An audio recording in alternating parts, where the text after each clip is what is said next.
This information is designed to provide accurate and authoritative information with regard to the subject matter covered.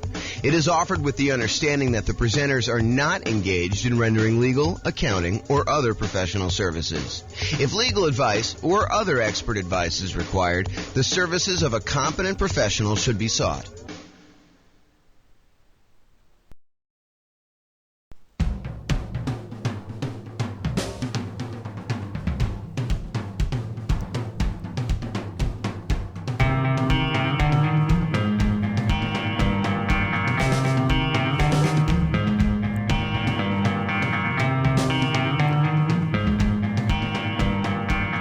Well, good afternoon and welcome everyone. My name is James Orr and this is Getting Started Working with James Orr, that's me, as a real estate investor. This is going to be a presentation I've been putting together. I've been sort of calling it the, oh, by the way, this is what you're paying me for type of presentation, because there's a lot of clients I have that don't even realize all the different things that I offer to them and all the different ways that I can help them as a real estate investor buy more properties or make their existing properties more profitable. And so this is an overview, kind of like a tutorial of some of the different things that they already have access to that they may not realize, some of the things that are coming that they have access to, and then also things that I am able to do for them to help them. So I'm going to get started. I got a lot of stuff to cover. This presentation is being made simultaneously in two formats. There's going to be the video version with PowerPoint slide. You're not required in any way to look at the PowerPoint slide. There's very little visual that's going on, which is why at the same time that I'm making the PowerPoint version, I'm recording an audio that I will be able to remove from the PowerPoint, and so you'll be able to take the audio with you and listen to it in your car, which is what I recommend actually.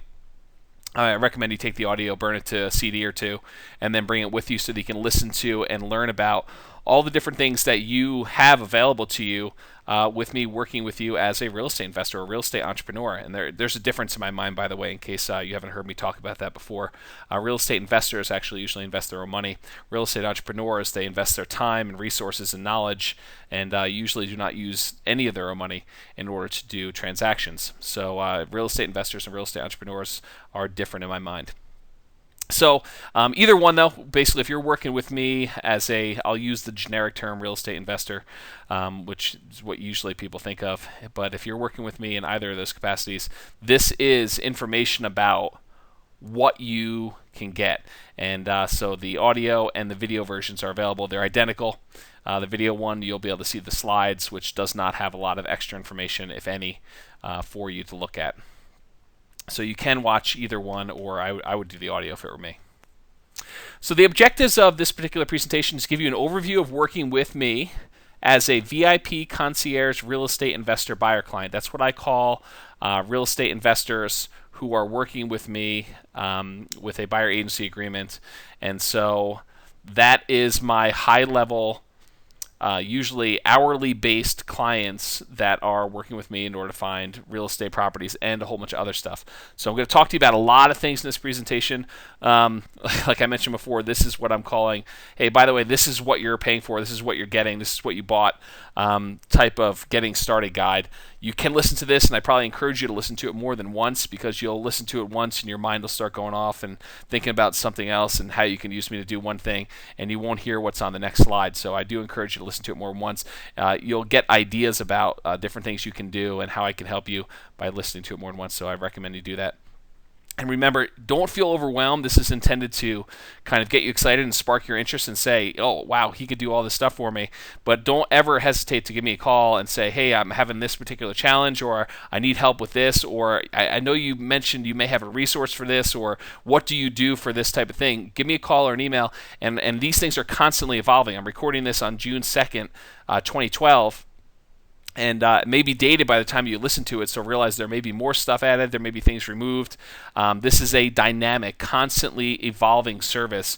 So everything that I'm discussing here is subject to change. You may or may not get notice of it because you may be at a certain point, or I may end up removing something that isn't working or that no one is using, and I may decide to add new things. In fact, I'm always adding new things, which is what's great about this, is I can really leverage a lot of the stuff I'm doing and have everyone benefit who's working with me. So reference any written agreements you have with me, or ask me for clarification is probably even better if you're kind of curious if this is still offered, or you can do this. But just call me, really is what it comes down to. Call me or drop me an email or text me, and we can go from there. So speaking of ways to contact me, I wanted to start off really early on and let people know how they can get a hold of me. Some people have not worked with me before. They don't know enough about me personally to kind of know how I like to work and how I run my schedule and stuff like that. So I plan on talking to you a little bit right now about how to get in touch with me, how to contact me, and some expectations about that. So you're definitely welcome to call me. You can call me. My telephone number, 970-225-6989. And that number, people sometimes ask me, is that your office number? Is that your mobile number? Yes, it is both. What happens is that particular telephone number rings to both my mobile phone and my home office at the same time. So it will ring in both spots. Any messages you leave on that number, like if I am doing a recording like this, or if I'm working on another client, or I'm out in a meeting or something like that and I don't answer the phone, any messages you leave are actually transcribed. I have a transcription service, so they're transcribed. It's automated, so you're not having another person listen to it, but it's an automatic transcription, and then that message is emailed to me, the transcription of it, and a link to listen to the audio in case the transcription is off, which a lot of times it is, but a lot of times I get enough of an idea about it just by being able to see the text, so they can call you back. And that appears as both an email to me, which I get on my telephone, and it appears in my email box, which I have on my computer if I'm sitting at my home office, and I can also use an app on my phone in order to access the telephone messages directly. So I get them everywhere. So that is like the main number, the best number to reach me on. That's the one I would recommend you call, 970-225-6989. You can text me on that number as well. I do receive text messages. Text messages and emails and voicemail messages I treat pretty much the same, so there's no priority. It's not like if you text me it means it's more important or more urgent in my mind than an email or a telephone call. So all of them are identical. I tend to return phone calls in order unless I know there's an emergency. We're about to go to closing and I get a call from a client and there's something that needs to be taken care of as a priority. But most of the time it's in order. So that's how I usually work. When I do call back from my mobile number, like if I'm out and I'm between appointments and I'm calling you back from the car or something like that, when I do call back from my mobile number on my mobile phone is blocked. Because I use that one number that rings in multiple spots, my cell phone number is not technically that number. But if in case you're wondering, my wife actually calls that 225-6989 number just like she would call any other number. So it's not like anyone has special access. Pretty much the number for my cell phone is going to be blocked. And it's actually for your own good that you can't call me back on that cell phone, because if you call me back on that and you left me a message there, I don't check messages on my cell phone. I only check messages on that 6989 number, which I told you just goes out everywhere. It gets emailed to me and texted to me, or not texted to me, but gets emailed to me, and it's available on my phone. And so if you happen to leave a message on my mobile phone because you happen to somehow get a hold of that number, I would never get them. I don't check those messages at all. So don't bother trying to figure it out. Just call me on the 6989 number. That's the best one. You can email me directly. Email is good for me, jamesorr@gmail.com. It's my name, jamesorr@gmail.com. You could also go onto the jamesorr.com website and leave a comment on a post that's particularly relevant to what you're talking about, and I do get those via email as well. So speaking of telephone for a second, going back to that, I rarely answer my telephone when I'm with another client or if I'm in a meeting. Most of the time, I won't even look at who it is if it's ringing, because I'm focused on working with that particular person at that time, and I think that they need my full undivided attention. And so I will rarely look at my phone unless it's something that's really informal, like I'm looking at a house and they're looking at a whole bunch of other stuff, and then I may look at it to see if it's something I need to deal with, but most of the time it's not. You can fax me, 888-714-4596. That gets converted to a PDF and emailed to me. So it's like a personal fax that comes directly to my email box. So I only get it. So that's 888-714-4596. If you have my business card, it should have all this contact information on it. I didn't check. Yeah, it has everything on there.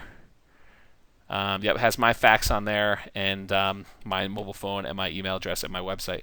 If you need to schedule an appointment with me, you can call me and try to coordinate it, or you can request an appointment. I do have a little page on my website that I use for that. You can go to jamesorr.com/APPT. APPT stands for appointment. It's like an abbreviation in my mind. So jamesorr.com/APPT, and that allows you to look at my calendar of things that I already blocked out and try to request an open spot in order to do an appointment. But you can also call me there. I primarily work from my home office. I do not go to a real estate office to do most of my stuff. I actually work from home. I've been working from home for 13, 14 years now. So it's worked pretty well for me. I don't really want to go into an office. So if you want to get a hold of me, stopping by my house to try to meet with me is not a good idea. I do oftentimes roll out of bed and just start working, which means that depending on what time of day, and sometimes later than you might imagine, if you come and knock on my door, you may catch me in my underwear, so don't do it. It's not a good idea. You can slide paperwork under my front door, but I don't actually come in my front door. I usually come in through my garage. So always call, text, or email to let me know that if you did drop off something, like you had a contract or something you needed to get to me that you have signed and you don't want to fax it or email it, or it has to be an original, you can drop it off under my front door. That's probably the best place to get it to me. So I won't automatically look there. So if you do drop something off, definitely contact me about it. You can physically mail me stuff if you're trying to mail stuff. I have a UPS store mailbox I've had for the last 12 years now. 1001-A East Harmony Road, number 512. That's in Fort Collins, Colorado, 80525. That's also my business card. I check that, I don't know, once, maybe twice a week, so it's not a super urgent thing. If you need me to go pick it up for some reason, you mail me something, you're like, I definitely need to go get that today, then definitely give me a heads up and I can swing by there on my way back from lunch or something. If you plan on sending me stuff or calling my broker's office in Denver, or the broker company website, company office rather, not website, in Loveland, you're not going to get through to me. I don't have any presence there. I don't go there. They will not automatically mail me stuff, so try not to send anything to Denver or Loveland's, the office for Cherry Creek Properties, which is the brokerage I'm with. I don't typically go there to get stuff. Best way is to contact me directly or do the other things we're talking about. Some other kind of things that you'd expect. I don't respond to Twitter, Facebook, LinkedIn, homing pigeons, smoke signals, or any other weird type of ways to contact me. Pretty much the ways to contact me are email, telephone, text, fax. You could drop stuff off under my door, or you can mail me stuff at my personal mailbox. So all these other ones, Twitter and Facebook and LinkedIn, and the other funny ones, homing pigeons, stuff like that, I don't get. So don't try to contact me. All right, so that's like the how to contact me part. So let's go start off with some of the things that you get as a VIP concierge real estate investor buyer client. One of the things that a lot of people don't know is I've run the Northern Colorado Real Estate Investor Group. It's a real estate investor group here in Fort Collins since, I believe, 2003. I started it with a friend of mine, Paul Atkinson, and we've run it on and off for now 8 years, actually 9 years. And so I took some time off for the last year, and restarted it up recently, so I do have monthly meetings for that. So you are welcome to come to that as a VIP guest. You have monthly networking and educational meetings for the group. You're welcome to come to there. You can go to the website for NCREIG in order to find out meeting times and schedules and what's going on there. That particular website address is ncreig.com. NCREIG is NCREIG.com. It stands for Northern Colorado Real Estate Investor Group.com. So NCREIG.com. It's the abbreviation rather than have you spell it all out. So you can go there or do a search for it online. It is through Meetup, is what we kind of use to run the meetings. So you can go ahead and find out that. It is usually free to everyone, so you do not have to be a VIP in order to get access to it. It's one of the things I use to kind of stay in touch with the community and give back some information and share and do some networking and stuff like that. So there's usually a monthly meeting for that, and it's open to everybody. And of course, as a VIP concierge real estate investor buyer client, you get access to that as well. In addition to that, just launching, a lot of these benefits will start as of July 1st, but basically I also have a silver membership now, and as a real estate investor, VIP, Concierge, Real Estate Investor, Buyer Client, you get free silver membership as well. You get access to the world's greatest creative real estate newsletter, and that covers a wide range of topics on real estate investing, real estate entrepreneurship, for real estate agents and brokers, and specifically owner-occupants buying creatively. So all the different stuff you'd expect to find in a really good creative real estate newsletter. I usually have about, 10 to 12 articles in there per month, with really good checklists and systems and articles about topics that are highly relative and good for you as a real estate investor, real estate entrepreneur, or if you're buying creatively, doing that sort of stuff. So you get access to that. You get a physical copy mailed to you. If you are a real estate, if you're a silver member, you definitely get that. But as a real estate investor, VIP, Concierge, Buyer Client, you get that too. You get silver membership. So you get access to the newsletter. You also get access to a once a month either course or webinar or seminar or call that I'm going to be doing on particular topics. So I'll usually pick a specific checklist or a system that I'm kind of going over, and I'll usually put together a 45-minute or an hour-long presentation that covers that topic for silver members. And as the VIP Buyer Client, you get access to that too. If you are not a VIP client, it's usually $49.97 per month, but it's free for you if you're a VIP, Concierge, Real Estate Investor, Buyer Client. I usually encourage people to sign up to do a test drive of that. It's the world's greatest free gift. It's $19.95, and it gets you a bunch of courses as bonuses and also access to 2 months of the silver membership kind of content, the webinar, the monthly webinar, and also the newsletter. So you get that as a free benefit. In addition to the silver membership, you also get a free gold membership. Gold membership is an additional course, webinar, seminar, call each month, and these are usually on slightly advanced topics like raising private money, advanced deal structuring, or advanced checklists that we wouldn't normally cover for silver members. There's a lot of just basic stuff to cover for silver members, and the gold members is like one step above that for additional content. So that's an extra course per month. You get that. In addition, you get a local bonus if you happen to be outside of the local market, because the silver, gold, and platinum memberships are nationwide. But there is a local bonus if you happen to be in northern Colorado. You get access to advanced subdivision data for northern Colorado. So all the markets, Fort Collins, Loveland, Windsor, Greeley, Longmont, I have a lot of data and analysis I've done on subdivisions. And as a gold member, which you get for free as a VIP, Concierge, Real Estate Investor, Buyer Client, you get access to all that analysis too. And I will talk to you about what that analysis is here a little bit later. I got another slide for it.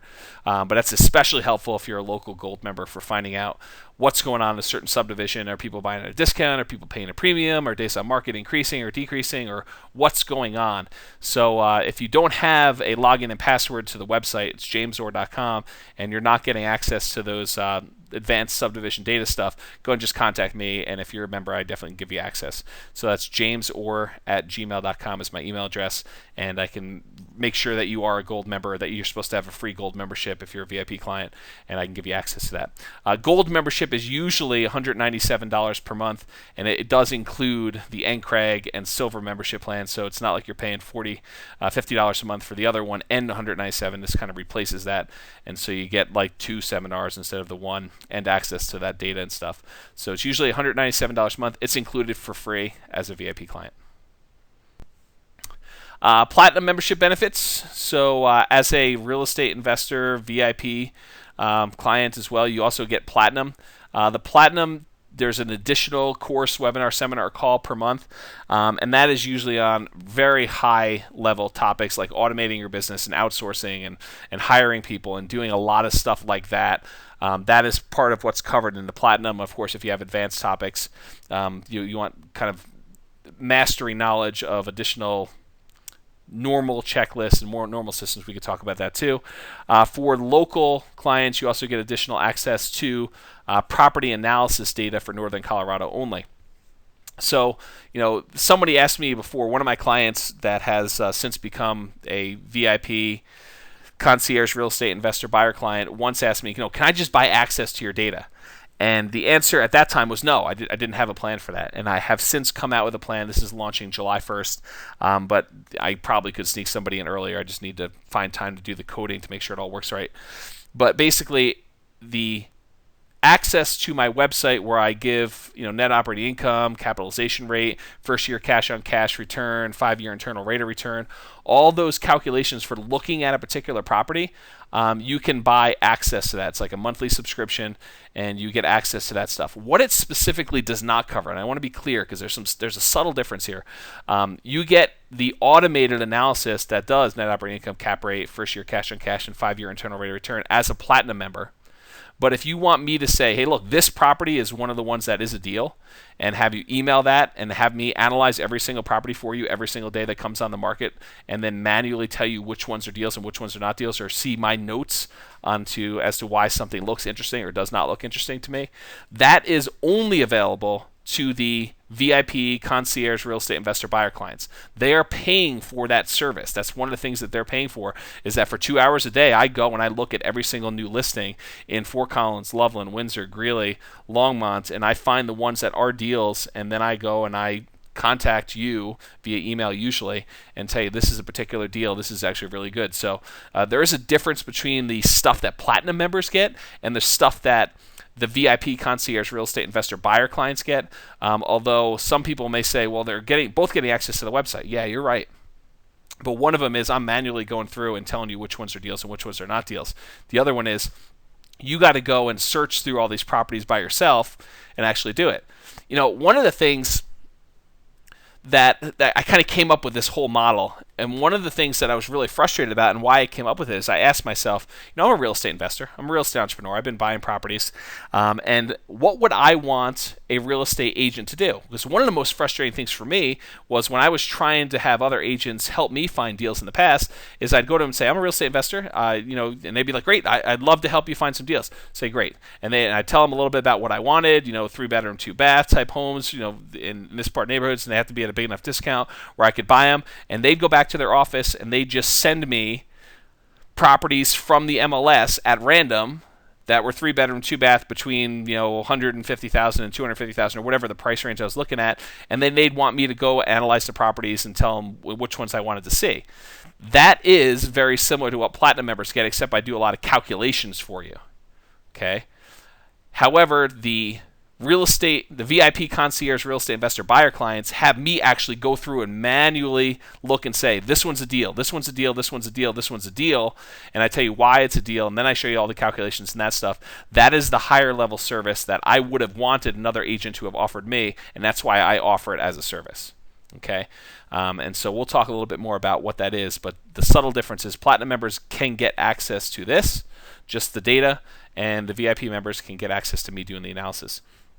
With the platinum membership access, you can sort the MLS by net operating income, cap rate, first year cash on cash, and 5-year internal rate of return. So you can automatically sort the properties by those automated calculations. So it's especially helpful for local platinum members. You can request a login and password by contacting me directly, either if you're a VIP or you purchased a platinum membership, then just contact me at jamesorr@gmail.com. If you don't already have your login and password, I can get that set up for you. In addition to that, we're going to do monthly mastermind group meetings where we can actually work on our businesses together. So I'll kind of coordinate a time for us to get together once a week, probably on a Friday afternoon or something, where we spend an hour or two or maybe even a little longer working on a particular part of our business. It'll be like a workshop where people get together who want to work on a certain section, and I will assist you in doing that. Platinum membership is usually auto-billed at $997 per month, but it is included free as a VIP Concierge Real Estate Investor Buyer client, so you are automatically getting that if you are a VIP Concierge Real Estate Investor Buyer client. So, that being said, so usually you get access to all this stuff, and if you wanted to get the NCREIG membership, which is usually free, or the silver membership, or the gold membership, or the platinum membership, it would cost you, if you had all of them combined, this platinum membership includes them all, so you're paying about $997 a month just to get access to all that stuff. But if you're a VIP client, the VIP Concierge Real Estate Investor Buyer clients, they get all of that for free, plus all that I'm about to share with you. So that's like the baseline of what you get, and it's all included. And I'm going to make a note. I got an error on one of these slides here, so I'll make an adjustment. Okay. I'll make a note to do that. Okay, so let's talk a little bit about how to access the VIP resources. So only VIP Concierge Real Estate Investor Buyer clients that are paying James to do the daily research on properties can access this particular page. It's the VIP page, and it's available at jamesorr.com/VIP. VIP is lowercase. So jamesorr.com/VIP. And you will need a login and password in order to access that. Contact me, jamesorr@gmail.com, if you don't have one. If you've been issued a password in the past and you've forgotten it, there is a lost password feature when you go to try to log in. So that'll automatically email you your login and password. So just go ahead and use that system because it's part of the login prompt. But if you need help with it, just give me a call or drop me an email and we can work through it. So on the websites, one of the things that you get when you're a VIP client, and temporarily a lot of these checklists and everything are available just publicly on the website while I kind of get some stuff organized, and then I start locking them down and kind of giving certain restricted access. But right now you can get all the checklists I have on the web. The shortcut for being able to access the checklists on the website, if you go to jamesorr.com, in the upper right hand side is a photograph of me. Shows you what I look like, and if you click on that photo, it's a shortcut to the checklist page. Kind of little known fact. So you click on my nose, and next thing you know, you're looking at the checklist. I am adding more of these checklists over time, but as you might imagine, it is low priority. It's not something that I say, oh, I got to wake up today, time block out an hour in order to add checklists. If a client of mine needs a checklist, call me. We'll sit down and go over it together. Or let me know that I just really need this up online, and then I'll go ahead and prioritize that and make sure I block out time to serve you to do that. But it is something that slowly, over a very long period of time, I probably will have the overwhelming majority of the real estate investing systems book. I have a book out on Amazon. You can go get it. It's got a list of probably my top, if I had to guess, 100 or so checklists and systems on there. I've got a copy of it in my hand. And I guess keep it up right at my desk. But I will go and start adding most of those to the website over time, and then some additional kind of alternative versions of those checklists and additional advanced versions and sub-checklists that I don't always include in the book. It's not always, they're not in the book, that I will add over time there too. So you have access to a whole bunch of checklists on the James Orr site, and of course the shortcut is click on my photo, so you'll get access to those. Another thing that the VIP Concierge Real Estate Investor Buyer clients get is all of the multiple listing properties in Fort Collins, Loveland, Greeley, Longmont, and Windsor as of right now. They get analyzed daily. And I put in usually more than 2 hours a day, but I actually only count 2 hours a day for you. So 2 hours per day of analyzing all those properties. Anything that's a new listing and anything that had a price change, I analyze for you, and I tell you whether or not it is a deal. And if you're telling me, look, I want to go do buy, fix up, and resell, I'm looking at that for you because I keep in mind my VIP clients as I look through these. I'm like, oh, this would be a good property for so-and-so, or this would be a good property for so-and-so. They're looking for rentals, or they're looking for owner financing, or they're looking for buying a property on a lease option or lease purchase, or they're looking to buy all cash and then refinance out and keep it as a rental. They're looking to buy it all cash with hard money and then actually do a buy, fix up, and resell. So I keep in mind what my clients are looking for, and as I analyze the properties, I'm looking for my clients. So that's what I do for 2 hours a day. And so realize it's actually more than 2 hours a day, but really I cap you out at what you're paying for at 2 hours a day for me to go and do that for you. And so by going and looking through those properties, and then as I find them, I email you and say, this one looks good, here's the link directly to my analysis, and here are my notes as to why I found it interesting and what I'm looking at for it. Then you get those emails and you can say, let's go look at it, let's write an offer, or what do you want to do? So that's how that whole thing works. You can also have it set up if you want me to text you. I don't recommend it. I mean, there's a lot of these properties. If you want me to text you if there's like an exceptionally good deal that we need to act on, I can manually do that. But most of the time, if you just have me email to you, then you can go ahead and just look at them as you get the emails when you have time. Some properties you really need to move quickly on, and I'll usually be a little bit more aggressive in how I contact you. Let's say it that way. So basically, you'll get those emails as I analyze those properties a day. It is a lot of work to do that, and this 2 hours a day is like 30 days a month. It's not 5 days a week. You got to stay on top of this stuff. I've lost deals in the past deals with huge spreads, $80,000 spreads, for not kind of keeping on top of it. And so now I just committed to doing it every day. In the past I've taken weekends off and I missed a deal over a weekend once. So I'm kind of upset with myself for not doing that because I want to make my clients money. And so now I do it every day, and it's good for you. And you never know when the deal comes. We could go a week, 2 weeks, 3 weeks, a month without seeing a really good killer deal, and then next thing you know, you have like 3 or 4 over the course of the next couple of days. So it's weird. Sometimes you see them and they're all over the place. Sometimes you have to force deals. Sometimes they're just really obvious and they're there. Sometimes you're digging and having to look at things and seeing things that unless you had the analysis that I provide, you would never find. You'd have to go and really do all that analysis manually yourself. So a big part of what I offer to you is that deal analysis for real estate investors. It's that 2 hours a day of me digging through and finding those. And at first, I did not intend to offer this as a service. At first, I pretty much was going to offer people access to all the automated analysis and let them sort through the properties themselves and find their deals. But what I found is that people were not consistently logging in every single day and looking for deals, and they were missing deals.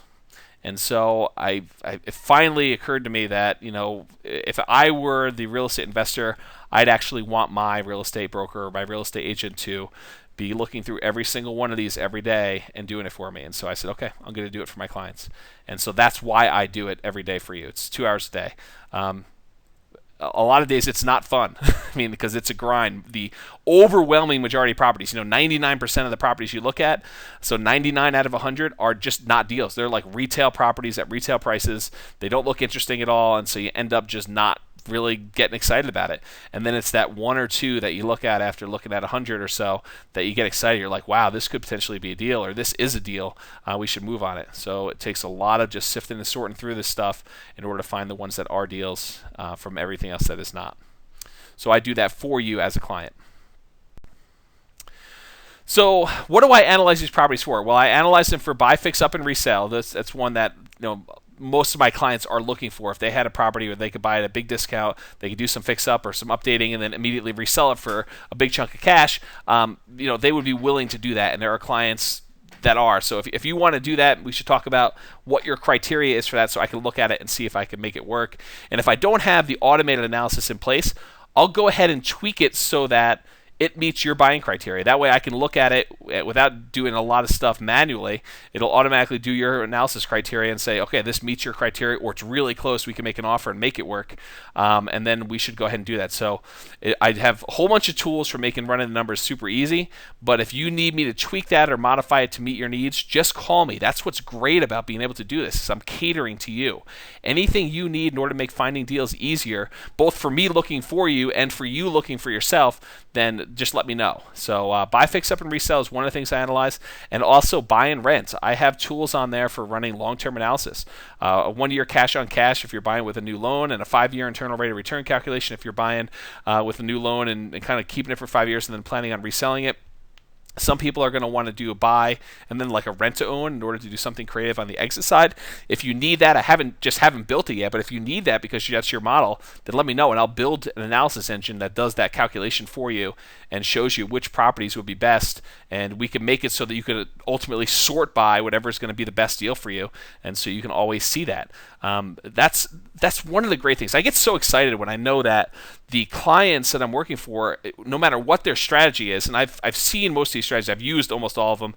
Well, I've used a lot of them, I should say it that way, and I've seen almost everything out there at this point. I mean, there's very few things that I haven't heard of at this point. But if you have one that you want to kind of have me model and do calculations for, just let me know. And if I don't understand it, we can talk about it for a few minutes until I get a grasp of what you're doing the calculations on, and then we can set up an automated analysis so that every time I look at a property, it runs those calculations for you, and then we can say, oh, this meets your criteria, this doesn't meet your criteria, and then we can go ahead and get those ones that do meet it or are very close out to you so that you know.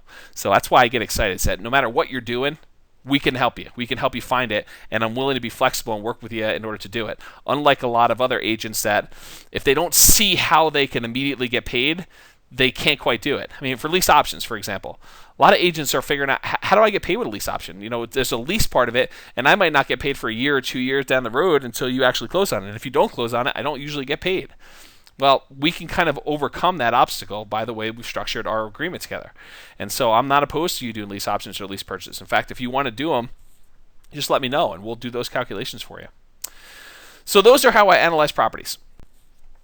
If you need me to determine your after repaired value, I've got 2 clients. Right now I have 5 clients. 2 of them are the real estate investor. VIP Concierge real estate investor buyer clients, and 3 of them are on the old model. It was a retainer-based model, and they will be moving over to the new model as soon as they find their next property. So right now there's 5 clients, 2 of them are on the new plan, and then I have a capacity of about 10. I'll talk to you about that in a little bit.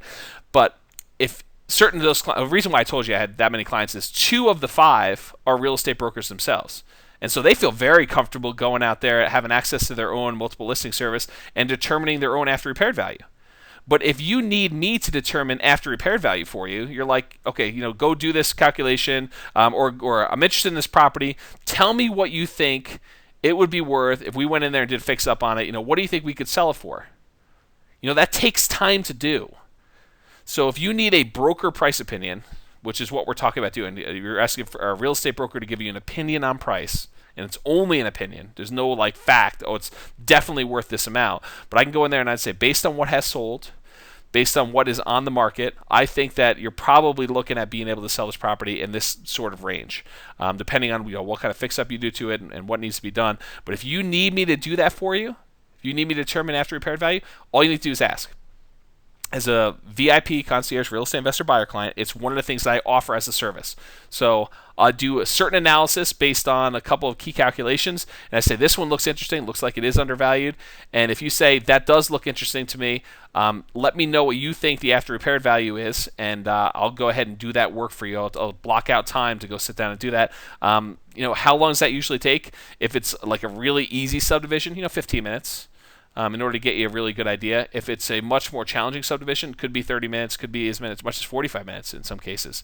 It helps if we're able to see some of those properties that we're considering comparable sales to really feel comfortable with it. So we may want to go and say, I think it's in this range, but we should go look at these 2 properties to see if they are good comps or if they're not, because sometimes you can't always tell from the photos. And so if you want to do that, I'd be happy to take you out there and look at those properties, or if you want me to do it without you there, we can also structure that too. It's not a big deal. So let me know if you need after repaired value. It is a major hindering factor with a lot of newer investors. It's like, how do I know what the after repaired value is? You're sending me all these deals, but is it a deal? I mean, come on, tell me what the after repaired value is. And without actually going and doing the calculations, you won't know. And so part of the investing process is determining what the after repaired value is, and I will do that for you. All you need to do is ask. Certain clients want to do it themselves. Certain clients want me to do it for them. And so I would be willing to do that for you. You just need to ask me to do it. Another thing I offer to my VIP Concierge real estate investor buyer clients is I will meet your contractors at properties. So if you need someone to kind of call up some contractors. Maybe you have a list of 3 or 4 or 5 that you want to get bids from. You want me to call them and say, listen, I need you to give me a bid.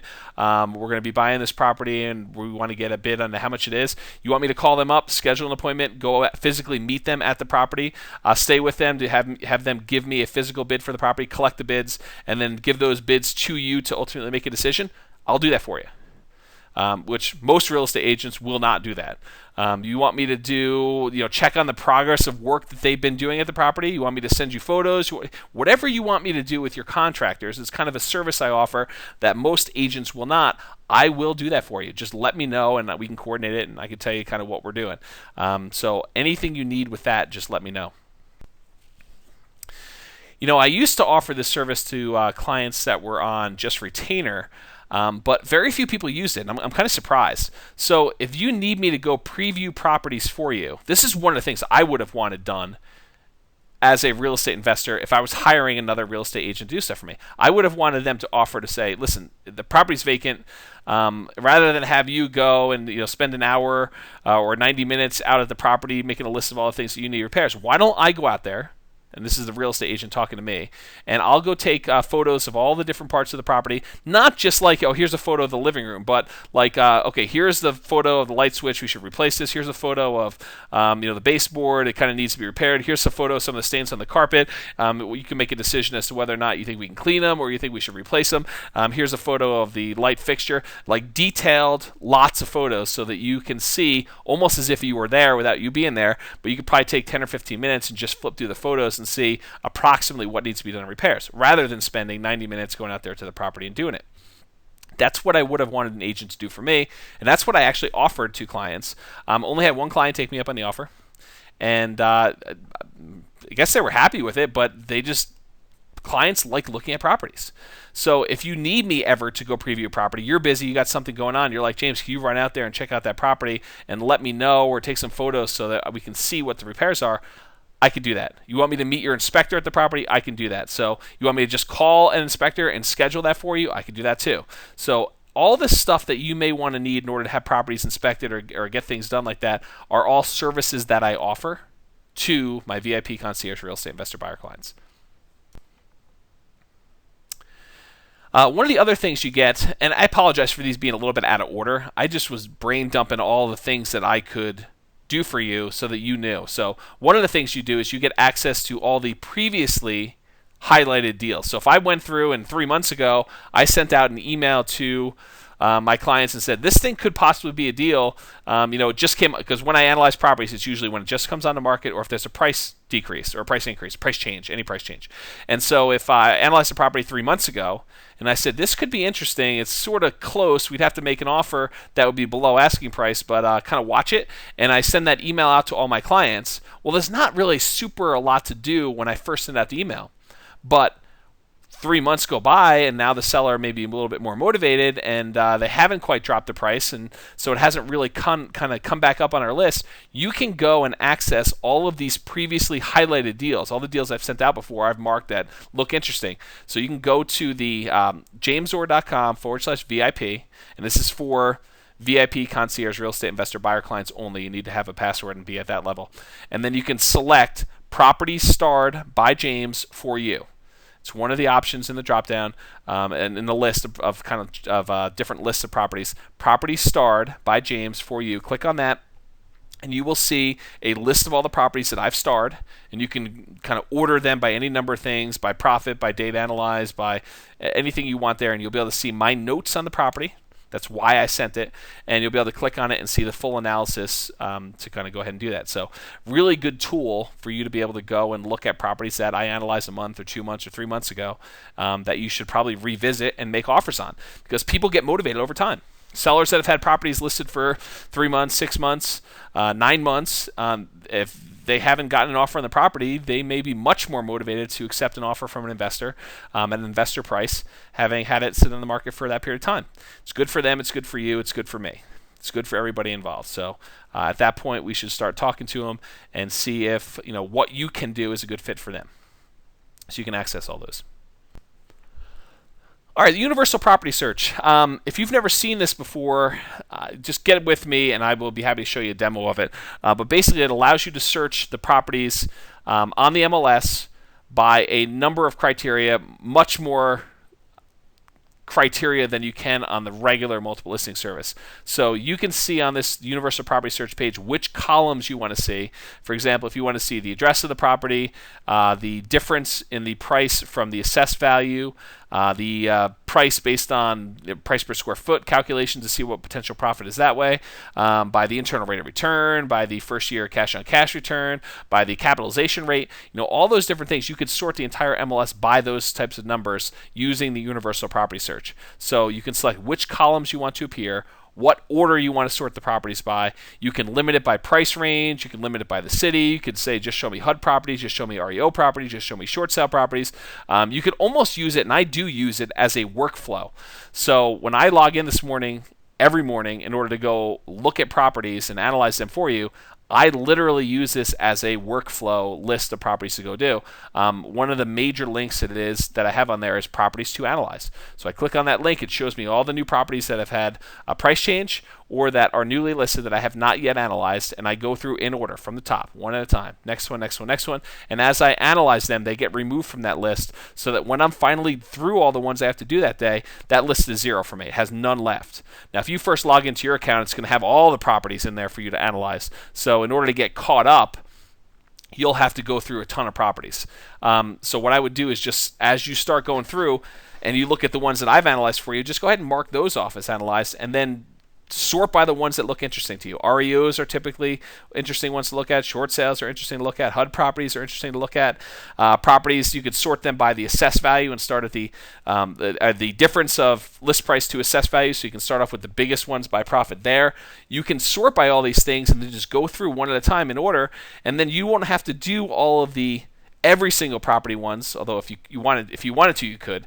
You'll just do the ones that are the higher probability ones of being deals, and then you'll be able to sort through those and get them organized and start marking them off as analyzed as a workflow for you.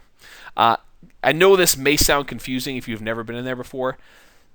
Just relax.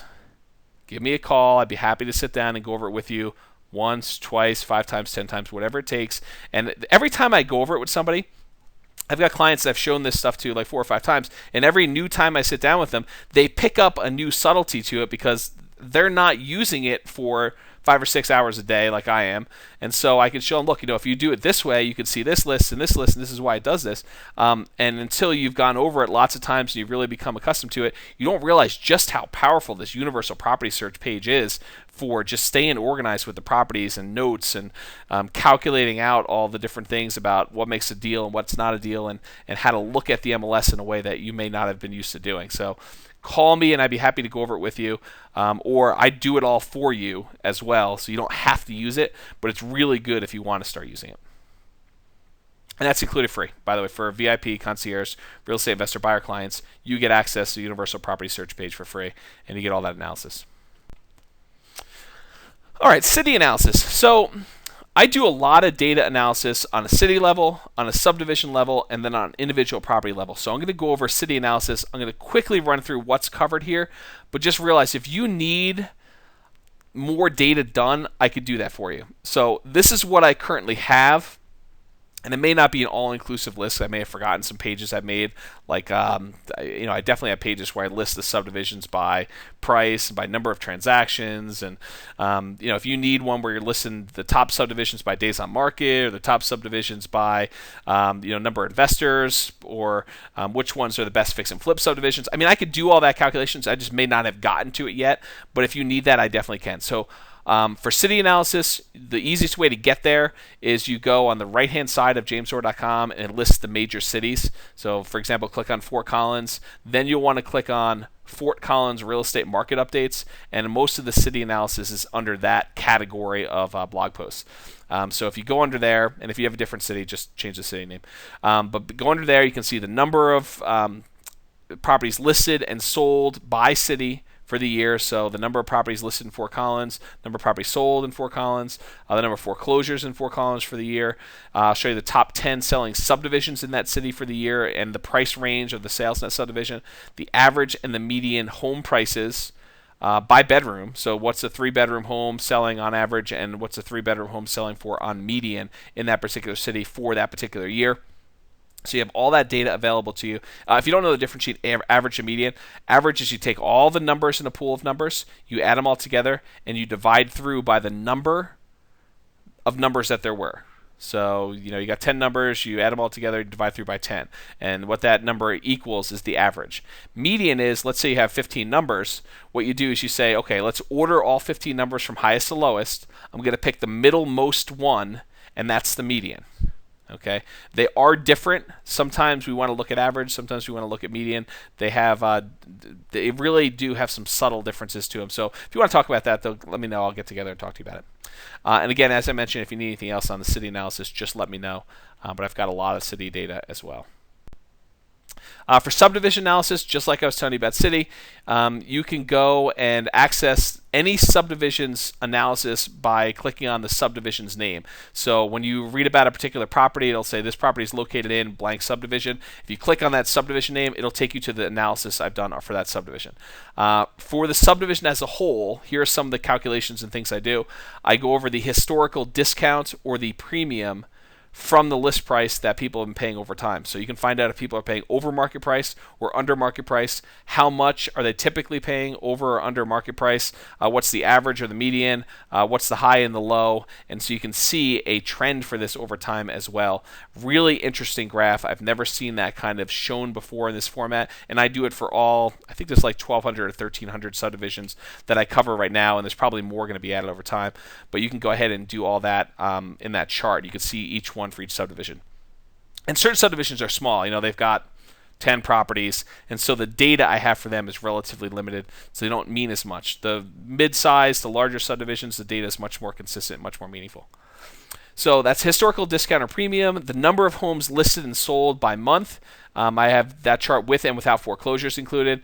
The percentage of homes listed and sold by year, almost like a turnover rate, and I have that with and without foreclosures. The occupancy composition, is this more of an owner-occupied or more of an absentee owner, likely rental property composition? I have that chart for each subdivision. The number of properties by street. If you're looking at a property on Main Street, how many properties are on Main Street in that particular subdivision? And I have that breakdown for you as well. So that's for the subdivision as a whole, and then for the subdivision, I do a lot of bedroom configuration breakdown. So 3-bedroom homes, what's the historical discount or the premium from list price over time? So if you're buying a 3-bedroom home in that neighborhood, are most people getting a discount from list price, or are most people paying a premium above list price on those homes? And I do that for each bedroom configuration.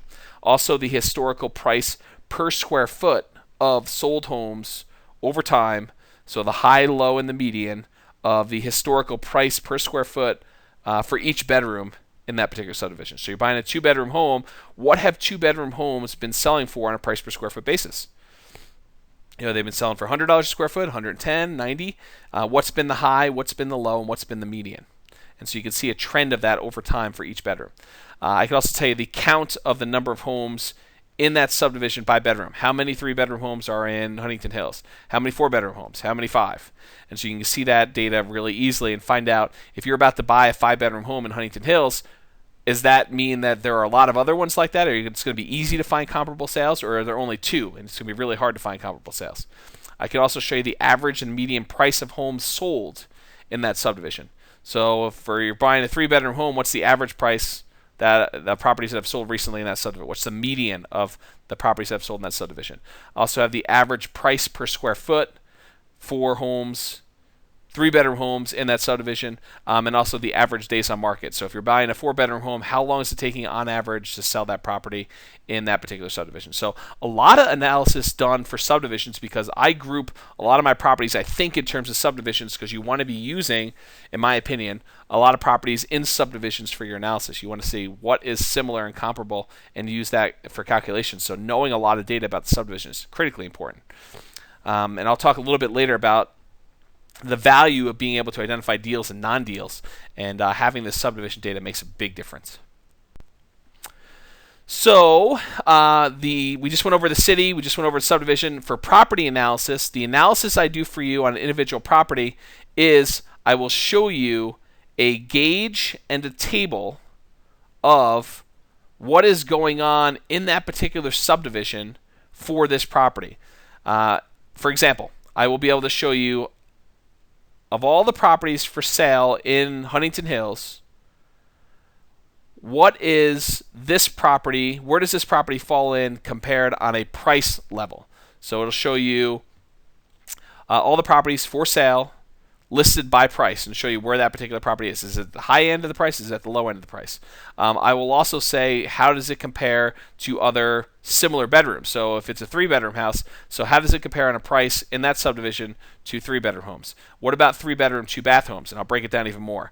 And then I also break it down with garage spaces. I know that I'm not explaining that very well, but I will say this. When you look at the page, I'd be happy to walk you through it. It is really powerful to be able to say, this is a low 3-bedroom, 2-bath, 2-car garage home compared to what is actively for sale, and also compared to what has sold recently in that subdivision on a price level, on a price per total square foot level, and on a price for above grade finished square foot level. And so I do all those calculations in advance for you all on one page. All you have to do is just kind of scroll down and use your eyes and say, oh wait, this one's high for a price per square foot, or this one's a really good deal on a price per square foot, or a really good deal on a price level, or really good overall for a price per square foot and price per above grade finished square foot. And so you can see that and see how they all compare to see if it's going to be a good deal for you. Makes analyzing properties so much easier. I mean, this is the reason why I can analyze the number of properties that I do for you and be pretty good at determining which ones are deals and not deals without doing 15, 20, 30 minutes of work on each one. So lots of calculations for you based on that. In addition to that, I also do some calculations on the difference between the list price, or if it's already sold, what the sold price was, compared to the assessed value. So if the city thinks that the property is worth 200 and it's listed for 190, well, that's kind of interesting. But what if we see that overall in that subdivision, almost everything is selling for below assessed value? Well, wouldn't you want to know that? That's the type of data I provide to you automatically on every property analysis. And then the list price compared to assessed value, let's say the list price is way above the assessed value, but everything in the neighborhood is selling for much higher than the assessed value, and that actually is a deal compared to what the percentage over assessed value things are selling for. Well, you wouldn't know that unless you were looking at the assessed value compared to everything that is listed and the assessed value compared to everything that is sold, and be able to see very easily in a very clear table, is this a deal or is this not a deal compared to assessed value? It's another view, another way of looking at properties that gives you a very powerful perspective to determine, hey, am I going to make money on this or not? And so that's what I look at. Lots of different things I do are just another perspective, another paradigm, another view at the particular property we're analyzing to see, looking at it from this way, it's a deal. Looking at it from this way, it's a deal. But looking at it from this way, it's kind of mediocre. It's not a super great deal. But overall, I think this is a deal. Some of them are so clear, everything makes it a deal. And some of them are kind of like these borderline ones where they may be a deal, especially if you tweak some stuff. So you kind of have to look at that, and that's one of the things that having the analysis I do automatically and kind of compiled for you, well, I say automatic, but there's a whole manual process that goes in to getting the data for you so that when you pull up the property, it's automatically done. I mean, every morning I spend at least 30 minutes just updating data. And then because there's a huge manual process of assigning properties to subdivisions, because agents are notoriously bad about correctly defining what subdivision a property is in. And so I need to manually go and check it, make sure we put it in the right subdivision so that when we pull up all the subdivision data, we know it's right and that it's giving you good, accurate data. I mean, because the more accurate our data is, the better decisions we're making. And so it's automated in that when you pull it up, it's done. It's not automated for me. It's part of the process that I need to go through in order to give you the tools you need for me to do it for you, but also for you to be able to verify my stuff and see deals for yourself. So that's part of the property analysis. In addition to that stuff, I also do net operating income, cap rate, cash on cash return for the first year, internal rate of return for 5 years. But if you need something else, if you do internal rate of return for 3 years or 10 years, just let me know. I mean, I'm not opposed to building custom stuff for you so that it's a tool for you and it gets better for everybody. So just let me know, and I'd be happy to tweak things and improve on things for you to make the math correct. If I'm using a weird assumption for you, for example, I've got one client, I typically use 10% property management rate. So if you're doing renting a property, I use 10% as the property management fee, and another client uses 5%. So they have not quite requested it yet, but I'd be happy to do it for them. I'd be happy to change the analysis so that you can enter in whatever your property management percentage is, and then they can enter in 5%, and then instead of using 10% in all the calculations, it'll use their 5%. It'll make their numbers accurate. I'm totally willing to do that. They just haven't asked. And part of it's my fault because I haven't maybe told them that. Just let me know, and I'd be happy to change any of this stuff for you. That is why I'm custom doing the work for you. So just let me know. So that's kind of the property analysis. You need something else, definitely ask me. I am way flexible in doing it. I've got another client wants me to do, and I agree we should do it. We just haven't done it yet. Wants me to do a proximity search instead of subdivision. So instead of just saying, oh, here are the ones that are actively for sale in the subdivision, they want to say, show me all the ones that are actively for sale within a mile radius of the subject property. that have the same number of bedrooms and baths or garage spaces or whatever it is that they do. But instead of saying limiting it to the subdivision, limit it to a geographical distance from the property, half mile or mile or whatever it is, and then show that. I definitely have that on my radar of things to do, and it's just a matter of sitting down and doing the coding for them to get that up. And they are not the new VIP concierge real estate investor buyer clients, so they don't actually have the ability to say, James, just do it for me. They're on the old plan. They're on the retainer plan. So as soon as they want me to do it and they move to the new plan, I definitely can do it for them, or I will automatically do that one at least for everybody because I think it's important enough to do. Just finding time. My notes and your notes. So I make notes on properties. This is a relatively new feature at the request of a VIP concierge buyer client. They said, hey, you're sending me these properties, and I'm sure there's a reason you're sending them to me, but sometimes I can't quite see it because I'm looking at all sorts of signs of motivation. Is it vacant? Are they selling it for less than what they bought it for? Did I talk to the listing agent and I kind of have inside information? There may be a bunch of reasons why I mark a property and send it out to somebody, and without me having my notes on it to say this is why I sent this to you, they didn't know. And so probably a couple weeks ago now, 3 weeks ago, I added the ability for me to write my notes in there, and those notes get included when I email people about properties and is available whenever you look at the property to see why I thought that was interesting to send to you. So now I can make notes, and my notes are visible to you. You can make notes. Your notes are only visible to you. So your notes do not get made available to everyone else. My notes are. So anytime I write a note on a property, anyone who's a VIP, concierge, real estate investor, buyer client can see it. And when you make notes, only you can see it. So you can say, I like this property, or no, this is not a deal for me, or this would be a deal if we can get it for this, or let's wait 30 days and see. And then you'll be able to make your own notes, and any of my notes can get those done and see those as well. My notes, when you are on the universal property search page, my notes appear for you as well. And it just occurs to me as I kind of say this that maybe I should show your notes as well when on the universal property search so that you can see what your notes say and be able to kind of see that when you're looking at the list of properties when you're doing specific searches. So I will make a note to do that. Add VIP notes on universal property search page. Okay, so make a little note to do that.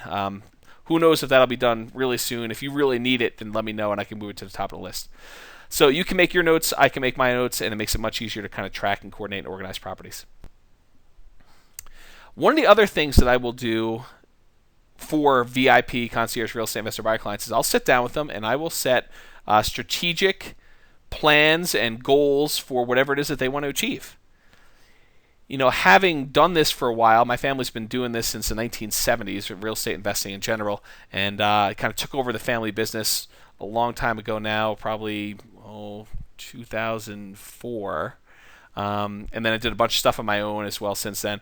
But I've seen a lot of stuff, and I probably could give you some guidance on coming up with a practical plan that is able to be implemented and some goals that are appropriate for you and kind of the amount of time you want to spend or the amount of time you want me to spend for you.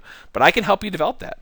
I can sit down with you, say, listen, I want to retire and I want to have this much income coming in, and this is my time frame for retirement. Say, okay, well, we would need this number of properties, and these assumptions, if rent's going up by this amount per year approximately, and property values are going up by this amount a year, this could be a plan for you. Maybe we need to buy twice as many properties, hold them for 5 years or 10 years, and then sell off half of them, paying off the rest of them, so you have half as many free and clear properties without mortgages, and you have total income coming from those. But we could sit down and go over whatever plan it is that you need. I can help you develop that plan, I can help you refine it, and then come up with an actual system for implementing it.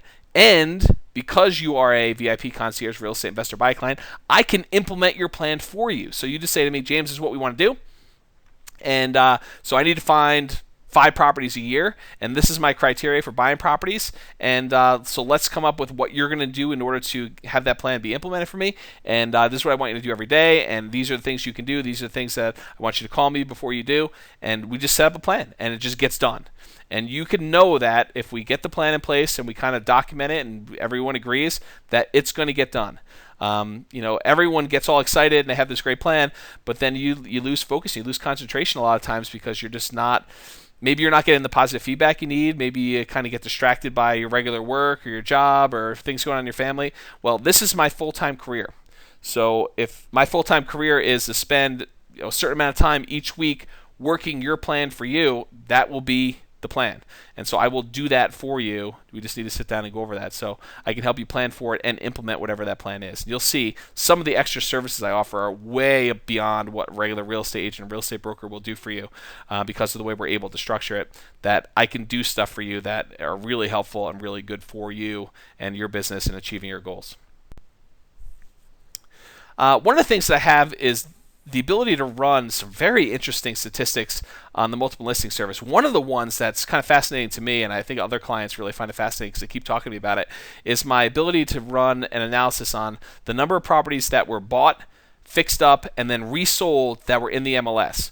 So if you ever need this, if you're a client, just call me up and we can go over it together. But I have a list of the properties that have been bought and then within 12 months of being bought in the MLS were resold, and then I could run calculations to see what the average profit was, or in some cases what the loss was, how long it took them in order to buy the property ahead of time, how long it took them to sell the property, what the difference between the date they bought it was and the date they sold it, kind of like your overall holding time for the property, including fix-up time.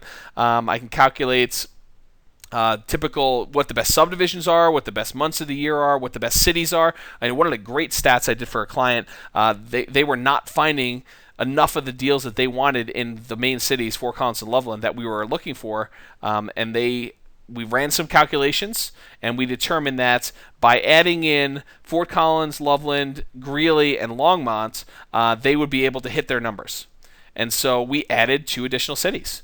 We started looking at and analyzing deals in Greeley and Longmont, which I was already doing Fort Collins and Loveland, and so now they are able to see that based on past history, they're much more likely to find the number of deals that they need in order to be successful and hit their goals. So if you need to find out how many deals fit your criteria, we can run some backward-looking analytics and find out how many deals there are and what those deals would be, and make it work for you. So if you need any of those types of stats, let me know. Some of them I probably already have, and I just rerun the report. Some of them I may need to do some custom analytics on in order to figure out what they are. But I'm not opposed to doing that for you. If you need it in order to be successful, then let's do it. Let's get it done so that you have the knowledge you need moving forward. The more and better knowledge you have, the more successful, the more likely you are to be successful, and the easier it's going to be for you. It just makes sense to have this type of data. Better for us to verify some assumptions before we just go out there blindly. I'll give you a great example. We all thought that we were going to find some great deals in Wellington. Well, over the last year, there were 0 deals in Wellington that met the criteria of this particular client. So if they had been focusing on saying, well, Wellington seems like could be a great place to go find some deals, it turns out we ran the numbers on it, and there were exactly 0. 0 properties that were bought, fixed up, and resold and had the profit spread that they would have needed done in Wellington in the last year. So if they thought they were going to add a whole bunch of transactions by going and starting to analyze Wellington every day, it just wasn't going to happen. And so rather do that analysis than to spend 3 months searching around Wellington and becoming familiar with Wellington and making offers there. You could probably find a deal or 2, but I'd rather that, look, there were 30 deals in Fort Collins last year. Maybe we should focus on that a little more. So that type of stuff is really helpful. In general, other stats and analysis. So this is kind of what I was just talking about. So better knowledge and analytics means bigger profits and lower risks. By being more certain about things, by being able to see a little bit clearer and a little bit better than some of the other guys that are out there doing this and that don't have access to our systems and our analytics and our database and our knowledge and things like that, means that you're going to make bigger profits because you're going to be able to make better offers, and you're going to be able to lower your risk because you're going to know more. So if you need any type of custom analysis done for a new strategy you're considering, let's sit down and go over it. I may have done some data in the past and kind of ruled it out, or I may have done some data in the past and said, that's a great strategy, let's do it. We'll talk here in a little bit about doing joint venture deals where you bring in a money partner with a down payment and they actually fund the deal and you do splits. And that is a great opportunity, in my opinion, moving forward. And so I'm encouraging my clients to do that and developing some systems and some strategies for doing that for them and some tools for helping them do it. So, if you need custom analysis done to find out if there are more deals like that or this strategy would work or wouldn't work in our marketplace, then contact me and we can go over it together. If I have access to the data that we need, I probably can do it for you. It's just a matter of taking the time to go ahead and do it and get it done. And if I don't have access to the data, there are some data sources I may be able to tap into that I just haven't done yet. So primarily I'm using public record data and the multiple listing service data for Northern Colorado at this point. So one of the other side things I do, I do keep track on offer statistics. So I track the number of properties that I've analyzed, the number of properties that I've starred as interesting, the number of properties that I've emailed to my VIP Concierge Real Estate Investor Buyer clients, the number where I've called the listing agent, the number where I've actually talked to the listing agent. There's 2 different numbers I track there. The number I've actually gone out and visited, the numbers I've written offers on, the numbers that I've offers countered on, and the number that I've closed. So I can actually see.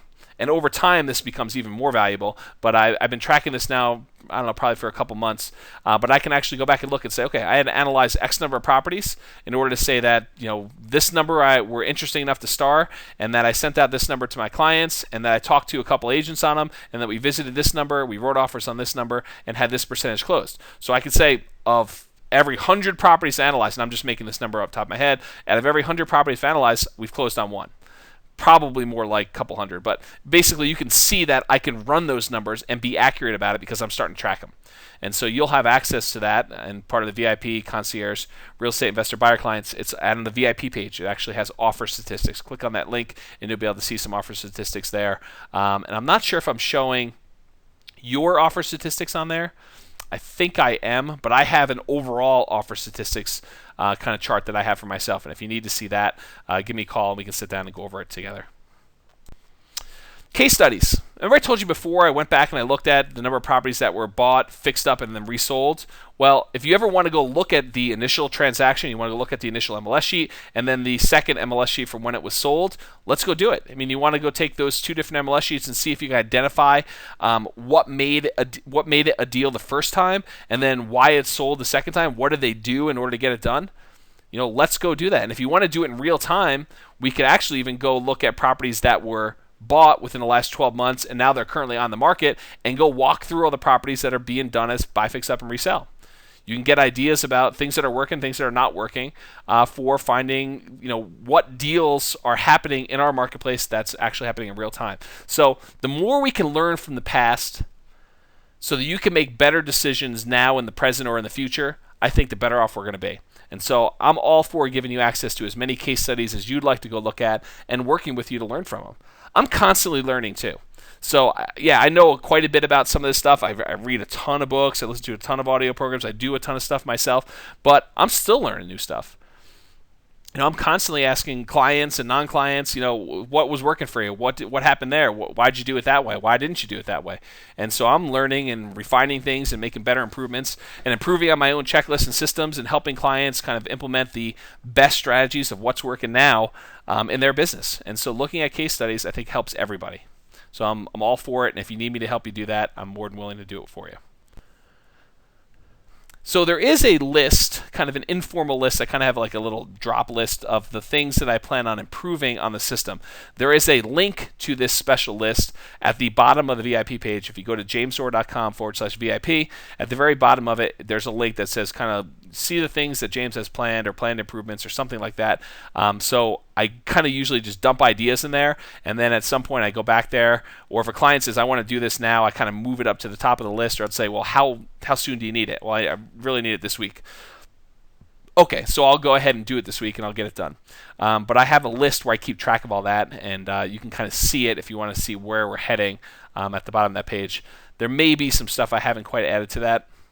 So I have a whole bunch of notebooks where I'll be sitting in the hot tub and thinking about something. I'll be like, eventually I'd like to do this. And I'll kind of draft out some ideas about how it could work. And I just haven't transferred it yet. And it's just a matter of me going through the notebook and making sure I add it, which I do from time to time. But it's usually over holidays when I have some free time. So like over Christmas or things like that, I'll actually take a day or so and go through some old notebooks and make sure I add ideas that I want to implement that are not super high priority.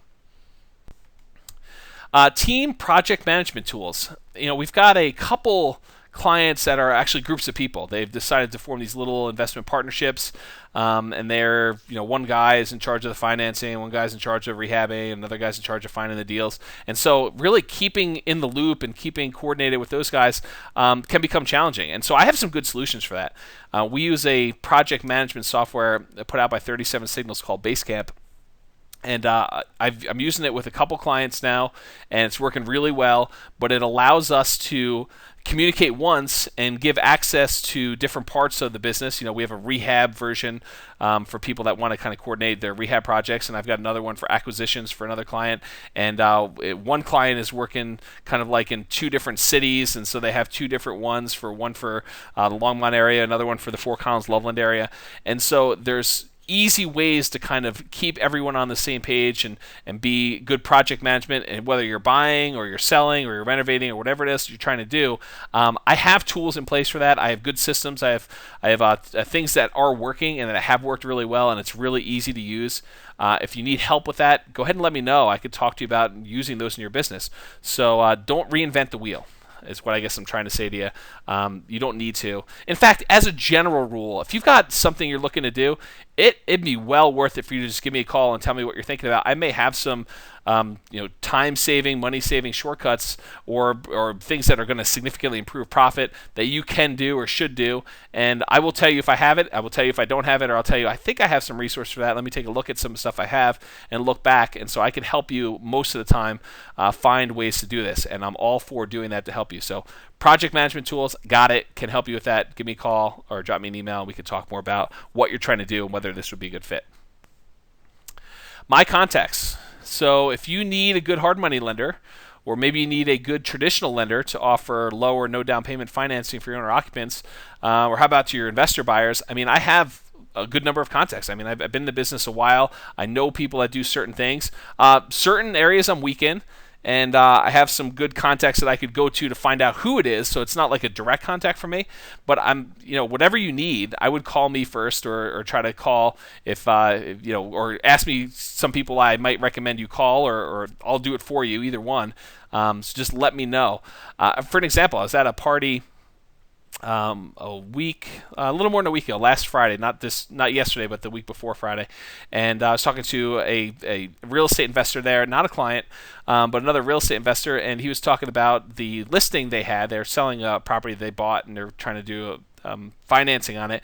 And it was a property where they thought that they could not offer low down payment, 3.5% type financing, because they had more investors than they had owner occupants, didn't qualify for that. And I happen to know that there's a bank in town here that offers 3.5% or low down payment financing for what would normally be non-FHA approved financing for these types of properties. And so by doing that, we significantly improve their ability to market the property, because a lot of buyers, especially in that price range, are buying based on financing and payments. They're not really buying the property. Property is almost secondary. They're really looking at, can they finance it and how can they afford to pay for the property, just as much as if the property meets their needs. And so being able to offer these low or no down payment financing programs and market the financing on the property makes a huge difference. And so just my conversation with this guy really helped out, and having those contacts on hand made a big difference for this guy, and can definitely make the big difference for you as clients too. So any other key dream team members you may need, before you go digging in the phone book, call me first, so that I can look at my Rolodex, or look at my Rolodex, the Rolodex of some of my key clients, or key contacts that I have, and see if I can find someone for you that's more than just a random telephone number out of the phone book. Speaking of key dream team members, if you're looking to hire or train some key dream team members, it might be better for you to contact me and get some assistance with that. If you're looking to hire like a private money coordinator, someone to go out there and raise private money for you, well, I've already made some systems and some checklists and some hiring guidelines and some tools and training materials for private money coordinators.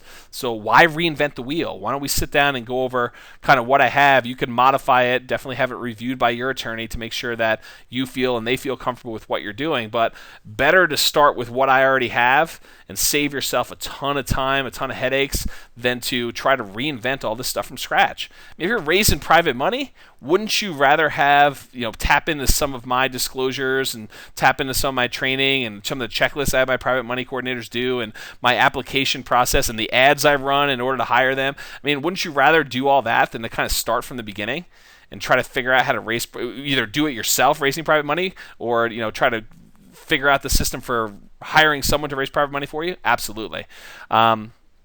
So private money was an example. Project manager to oversee your rehab projects. I got some systems kind of developed for that, or at least I can modify existing systems I have for other similar type of roles. So if you want help creating or documenting checklists or systems for training for them, or you want me to help train them for you, have me sit down and go over some stuff with them and explain in detail what they should be doing and what kind of accountability they should use and what kind of checklist system they use. I mean, I'm willing to do all that for you. So this is like above and beyond what any other real estate agent or broker would do to make you a success in the real estate business. I mean, you need some of this stuff, and to help you do it, I'm willing to do it, I'm able to do it, I'm qualified to do it, and I think I should be doing it in many cases to save you the time and frustration and effort of doing it. Have you focus more on the stuff that you need to do, and let me do anything else that needs to get done in order to have you do it. I can also help you develop marketing plans, whether you're trying to rent a property, rent to own a property, or sell a property. I have a pretty significant background in very large scale, very thorough marketing. And so if you need help developing plans in order to get properties occupied, come talk to me. Maybe we should just implement a plan I already have, or let's talk about my plan and tweak it and make it yours so that we can get your property occupied as quickly as possible, maximize your return, and minimize the downside and the expenses you have. It's kind of bizarre. I mean, we're going to talk a little bit about, making sure I'm giving you value later, and some people may ask, aren't you more expensive than other people? I don't think so, but it really comes down to stuff like, I may cost you a slight amount more than what you pay in commission if you really look at it, but at the same time, I mean, I'm saving you tons of money on getting your properties occupied faster, or I'm saving you 1% instead of having to go pay, or 4% if you're going to go pay hard money lenders on each transaction that you do by having you coordinate a private money coordinator and bringing in someone to raise private money for you. I mean, so you can't just do a straight apples to apples comparison. We're not the same as a traditional real estate agent. There's so much more that's going on here that it's almost impossible to say that you're costing more or you're costing less. There is definitely a compensation for the time I put in, but overall you're getting rebated on all that money because you're already going to pay a real estate agent to do a lot of this stuff. You're already paying a real estate agent to do the sale or purchase or sale part of it, and you're getting your commission credited back. So we'll talk about that here in a little bit, but realize that it's not easy to do a straight apples to apples comparison. And so I think there's a lot more value that's being brought to the table than just a traditional, if you're not finding me a deal every 30 days, then we should really be looking at somewhere else, because there's so much other stuff that's going on.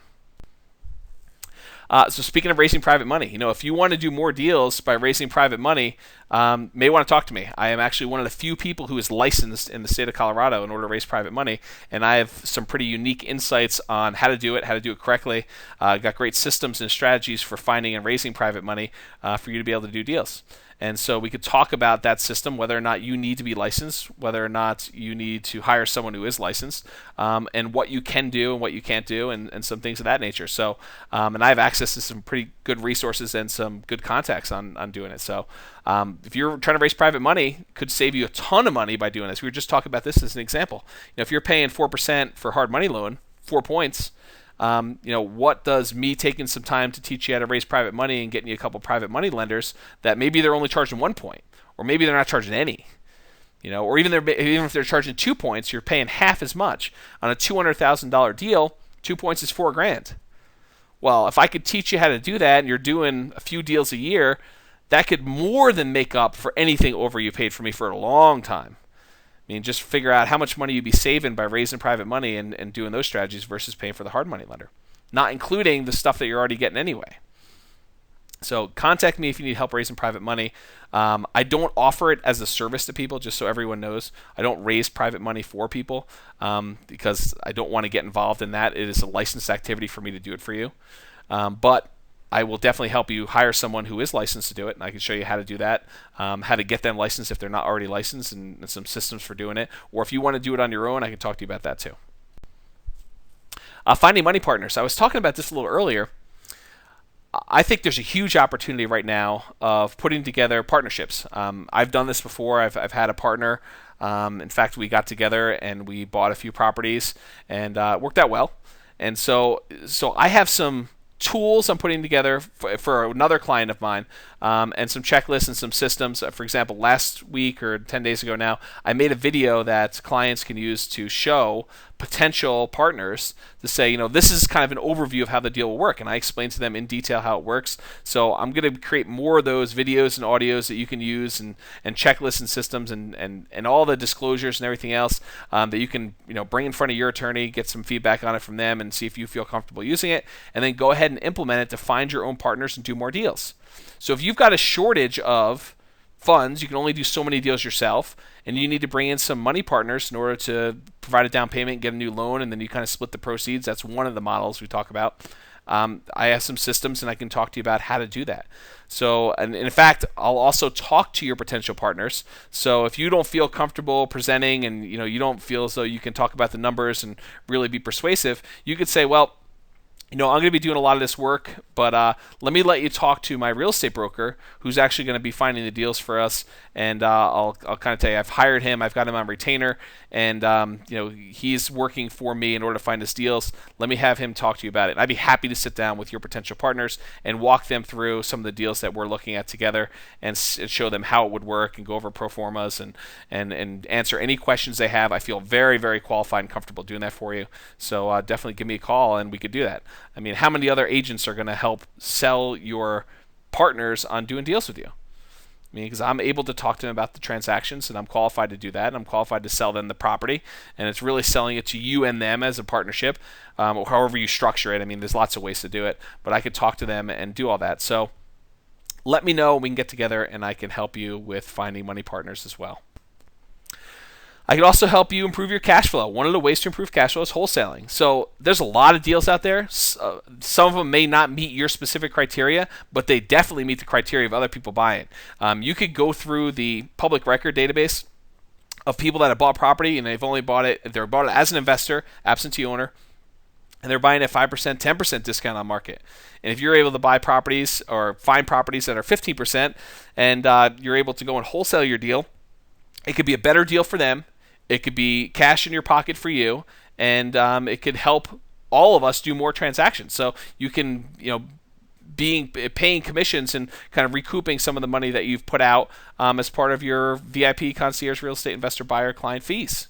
So it's a great way to do it. I'll help you find the deals.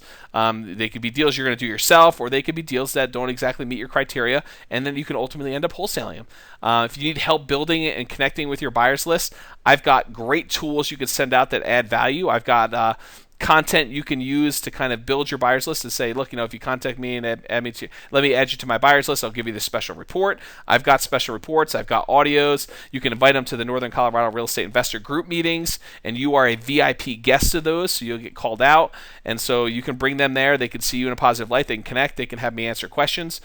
So you can build your wholesale buyers list that way. I could help you market the property. You want me to go and contact real estate, investors that have bought property recently. We can look them up in public record. I can reach out to them. I can send postcards to them. I'll do all that for you. So it can all be done. Just let me know. I will tell you this, though. Had a client, got a property under contract, determined that the margins were not quite where they wanted them to be, and actually do the deal themselves. So it was definitely a deal. I had a huge amount of equity. It just wasn't quite enough for them. They wanted to wholesale the property, and they waited till they only had like a week in order to get it done. And they needed to have built their buyers list ahead of time. So some of this stuff you need to think through way ahead of time and build your buyers list in advance. It's not enough to say, okay, I've got 3 days, let's get this thing wholesaled. No, at that point, it's really hard to do. The chance of doing it goes way down. You really need to have your list built in advance. You need to know who you're going to call. The quality comes from quantity. You need to have a big list, because you're going to have a couple people rising to the top all the time, and it varies over time. One person does a deal yesterday, they don't need another deal for 6 months in some cases. So you really want to have a bigger list that you can kind of go to with those things. So I can help you sell your deal to other real estate investors as well. So any of this stuff that you need help with improving cash flow from wholesaling, I can help with. And if you have a question about things I can do to help, I can either give you systems and document things and kind of walk you through the process, or I can do it for you. So just let me know, and I'd be happy to do whatever it takes in order to help you succeed in the business is almost what it comes down to. There are some things I'm not willing to do, like raising private money was an example. I just don't think that that's a good use of my time for you. So, and there's some licensing issues for me too. So I don't do that for you, but almost anything else, I mean, you want done, as long as it's totally legal, honest, and ethical, I'm on board and doing things to help you succeed. My checklist and your checklist. So I've got a ton of checklists myself. I'm a big checklist guy. But if you want to take some of my existing checklists and modify them to be yours and kind of tweak it for your business, let's sit down. We'll go over how I do it, why I do certain things. Then we can modify them for you. You don't have to reinvent from the very beginning. You can kind of just tweak. In fact, if you want me to do it for you, we could say, so are you going to do this? Are you going to do this? And we'll go over through and modify my existing ones to kind of make it your own for whatever your specific business and your specific needs are. So definitely can help with checklists for you. All right, improving cash flow. Little known fact, I actually have trademarked the guaranteed lowest monthly payment and the maximum cash flow guarantee. And I use a checklist in order to make sure that we minimize the monthly payment whenever you're buying. So I go through and I sit down and I say, okay, these are the different things that affect the monthly payment. These are the different things that we can use to reduce your monthly payment on when you're buying properties. And here are things you can do in order to maximize your cash flow. I develop these things primarily for people buying traditionally, but they hold very true to people buying as investors, or at least a lot of the same things are the same. So we can go through and say, well, this doesn't really apply to you because you're not buying the property. But otherwise, if you're doing it as an investment, you can use these things. So all these are great ways to improve your monthly cash flow on a property. I would strongly suggest that we schedule some time and go over how we can minimize your monthly payment looking at properties, and how we can maximize cash flow by looking at other strategies for increasing income in many cases. That's one of the things. So all you have to do is ask, and let's sit down and do it. I'm here to help you in any way I can make your business more profitable and more successful. So if it means helping you improve cash flow, let's do it. Okay, if you happen to be watching the video version, on the screen is a visualization of my checklist system. There's really 7 major parts of it: the goals checklist, daily marketing checklist, sellers checklist, buyers checklist, dream team checklist, property management checklist, and business management checklist. And if you're doing a rehab business, there's a rehab checklist as well.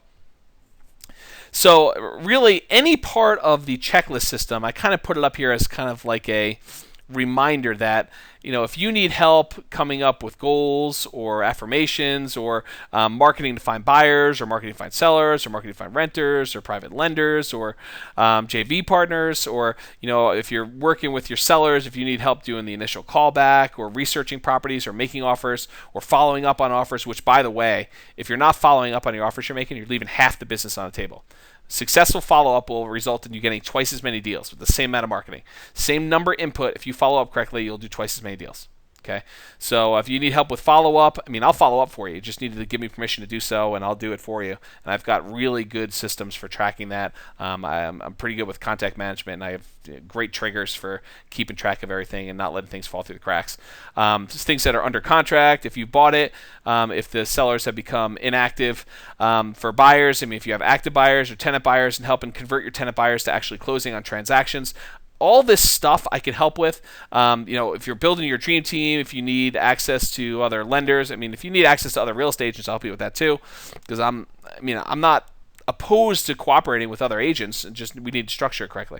So if you need help with other agents or lenders or title companies or legal or building bird dogs or wholesalers or any other part of your dream team that you need, I'm there to help with that too. Property management, I've got great checklist for handling bills and rents and leases and vacancies and maintenance and tenant problems and tenant buyers, and the business management checklist of getting your business set up, and accounting and asset protection and outsourcing and entity management. So all of these kind of aspects, the major components of the daily checklist, and even the detailed components, this was more like a reminder that I can help. So call me, let's sit down, let's go over it, whether it's developing a checklist for you or just having a general discussion so you have a better understanding of it. No matter what it is, I have either access to resources, or I have resources myself, or I've done it myself, or I can give you some contacts of people to put you in touch with in order to help you with a lot of these components. So don't hesitate to call and ask me about it. It's one of the services that you get as the VIP Concierge Real Estate Investor Buyer Client. So one of the other things is, and I've done this recently with a client, relatively new investing client, is actually done a lot of hard money lending, but had not done a ton of deals. Wanted to actually start buying some properties for myself because he can make better returns actually buying the property. A little bit different work, but he can actually make some more money doing that. And wanted me to sit down with him, walk him through, the pros and cons of a deal. And so it occurs to me that there probably are investors out there that don't do this automatically, and I do it automatically now. I think of the 5 areas. The 5 benefits of real estate, and it's an acronym. The acronym is IDEAL, and it's really easy to remember. You have to think through all the income aspects of the real estate, the depreciation or the tax benefits, equity buildup, that's paying down on your existing loan, appreciation, the tendency for properties to go up in value over time, and then leverage aspects. Can you buy the property with no money down, or is it willing to have a slightly negative cash flow if you're getting in really, really light because all you're doing is deferring your down payment over time. And so, walking through all of these benefits on a particular property where we sit down and say, okay, if you rent it out, here's what your income would be. If you did a rent to own, here's what your income would be. Maybe you're doing a weekly rental or a nightly kind of like vacation rental thing.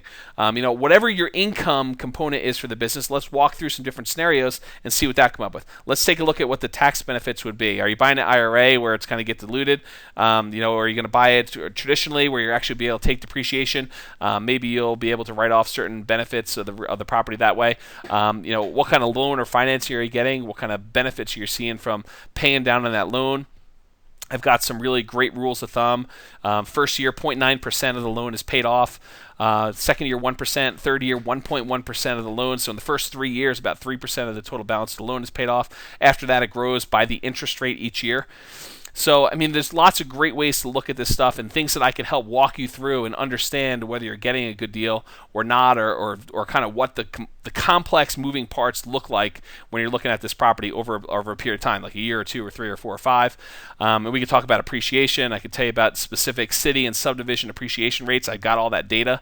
You want to talk about just in general appreciation? What about forced appreciation of doing repairs and adding value that way? You buy it undervalued and you do some updating. Next thing you know, you have a $160,000 property that you've done $20,000 worth of work. Now it's worth $200,000.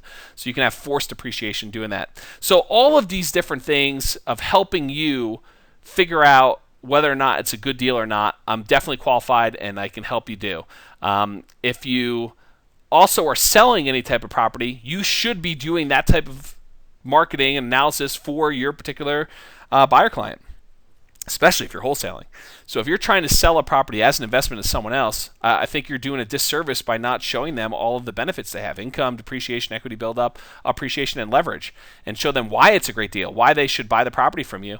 And sometimes because you're willing to analyze the property and walk through it, they may pick your deal more than another person who didn't do that analysis for them and didn't show them why it was such a great deal compared to everything else out there. So just start thinking about that, and I'm willing to do that for you as a VIP Concierge Real Estate Investor Buyer Client too. Send you properties from the MLS. So I have a note on here. If you are a client and you want to have traditional agent type of emails coming to you straight from the MLS of anything that's a new owner financing, wrap financing, lease purchase, no money down like VA and USDA loans, or any other criteria properties, I could definitely do what any other agent does. That's typically what they'll do, is they'll say, okay, show me all the properties in Fort Collins, less than $250,000, above $100,000, greater than 2 bedrooms with 1 bath, that meets whatever criteria it is. They search for the keyword fixer upper or handyman special or TLC, or yes, I could do all that for you. I don't automatically do it unless you ask for it, but just ask and I could definitely go ahead and send you all those properties. But realize what I'm doing for you is I'm actually going in and analyzing the properties on your behalf, thinking of what your desires are, and then sending you emails saying, and with notes on them saying, this is what's interesting about this property, and then letting you decide to contact me or not. And I run a very low pressure approach. I'll have another slide on that here in a moment. But this is like, not required that I'm going to be forcing you saying, oh, we've looked at 10 properties, you got to buy one. That's not how I work. So I would rather you pick the right deals for you, and do the deals. And if you want me to push you to do deals, then just let me know. I can sell. I just choose to be very low pressure, low key, and give you an opportunity to make your own decision. And I'm happy to help you make that decision by giving you the information you need and walking you through pros and cons. But ultimately, it is your decision, and I do not push hard. By default, I don't push hard. If you need me to push hard, let me know. But yeah, that's not how I work. So I can send you all the properties from the MLS, but I'm really analyzing them for you, and I'd be happy to do so. Writing offers. I definitely can help you write offers. I can work with your attorney to write creative offers as of the Colorado Real Estate Commission's position statement of April 5th, 2011, I believe. Real estate agents are not allowed to write up lease option, lease purchase, installment land contract, and I'll throw in there owner financing, wrap financing, subject to, installment land. I already said installment land contract. So loan assumptions. If you're writing up those types of offers, I think you need an attorney. I can definitely refer you to good attorneys that will do it for you, and it's reasonable to do, or talk to you about how to mitigate your costs doing that. Maybe your attorney will allow me to write up a certain part of it and then have them make some modifications to what I've already done to save you some money. So I'm all for doing whatever I can in order to get your offers written. If I can write traditional offers, hard money offers, or cash offers, I definitely could do those. That's traditionally what real estate agents do, and I'm qualified to do that. But I'm not allowed to do these more creative things, even though I know all about the transactions. I can help you find the transactions. In fact, when I talk to the attorneys, there's some really good conversations I tend to have with attorneys, because we could definitely talk about some of the subtleties of these types of transactions, and I can give them ideas and clauses to add, and they can word them correctly as an attorney to make sure that we're capturing the idea from an investor standpoint of what we want to do. But yeah, I'll work with your attorney to do that. I can automatically follow up with offers you've written in order to get more offers accepted. I mentioned before, this will double. Correct follow-up on offers you've already written will double your acceptance rate. Double. So if you did 10 transactions last year and you weren't following up, if you did the same number of offers and the same stuff you did, but this time you followed up, you'll do 20. Okay, so follow-up is critically important. You just got to let me know that you want me to follow up for you, and I can put it on my kind of automatic system to remind me on the days when I should follow up, and then I'll just go and follow up and contact them and kind of reopen the conversation and redo some contracts or paperwork that we need to do in order to get double your offers accepted. So anything to do with writing offers, if you need help, just give me a call. I mean, that's a major part of what I do for you, is make sure we write offers and get offers accepted, and help you do them in such a way that they're a win for you. Direct mail, huge part of what I offer that's very different than what other real estate agents do. How many other agents are willing to send out postcards for you? I have a very automated system for being able to send out stuff, and I'm making some more tweaks to even make it even better. But by doing direct mail with me, it's significantly improved efficiency. Instead of having to send out 1,000 postcards and get overwhelmed with motivated seller calls over like a couple days, where then it really trickles off, I've set it up so that I can send out 100 a day consistently every single day. In fact, one of my clients right now send out 120 postcards every single day, and it takes a little bit of time to get the pipeline filled up before they start getting phone calls, but then eventually you start getting to the point where you get 1 or 2 calls a day, just like clockwork, and it's much easier to follow up and manage those. And you can kind of do your direct mail in order to find motivated sellers, or to find your wholesale buyers, or to find JV partners, or whatever it is you're looking for. We can use direct mail in order to target specific people that are much more likely and probable to be able to do those types of transactions for you. So by having me do it, saves you that kind of inefficiency of wanting to do chunks because you don't want to do it daily, but it saves you time preparing and tracking the mailings, and I do a lot of tracking. Also saves you money, because as I get mail returned back to me, in fact, I got some mail, my mailbox from earlier today, where we had mail returned as undeliverable. Where is it here? So right here, and in that postcard, I got a whole bunch of mail just returned as undeliverable. And what then I go do is I go back into my system and I mark it as undeliverable. And when I mark it as undeliverable, it doesn't mail to them again. So that the more mail we do and the more mail we send out and we get feedback from them, the more mail that we know is deliverable or undeliverable, and we save money because we're not mailing to all the ones that get returned and wasting that postage. So especially absentee owners. Absentee owners are the worst, is those that tend to be the highest undeliverable addresses. You get more percentage backwise on those than any other ones. And I can provide stats on mailings. I don't have a ton of stats programmed at this point, just a matter of time. But if you need stats in your mailings, I have certain stats, and I definitely am willing to do more stats to show you, are 3 bedrooms better to mail to than 2 bedrooms, or, all sorts of different, anything you can almost imagine on statistics for doing mailings, I could probably pull because we're tracking a lot of good stuff on it right now. Just a matter of compiling the data and showing it in reports that make sense. So that's kind of direct mail. I need help with direct mail. I could definitely do it.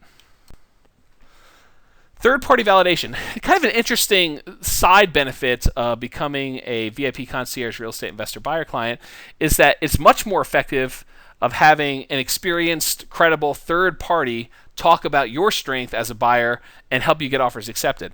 I'm reminded that if I go and I talk to a seller and say, I'm great, I pay all my bills on time, I have huge amounts of down payment, I got great cash reserves, I'm going to do some amazing things to your property, it comes off as me bragging. If I go and I talk to a seller and I say, my client, very strong buyer, it's got great cash reserves, is going to do an amazing job with your property. They're really excited about buying your property. I start saying that, it doesn't come off as bragging. It comes off as, me talking you up and being truthful and honest about your strengths as a buyer. And that helps you get offers accepted. So there's actually an advantage to having me be able to go out there and tell sellers or listing agents about your benefits and the benefits of selling to you and your strength as a buyer. So don't undervalue that. It can be a pretty significant factor, and one that you should definitely focus on and think about ways to improve if you're going to do this on your own too. Third-party validation makes a big difference. Shelter you from negative feedback.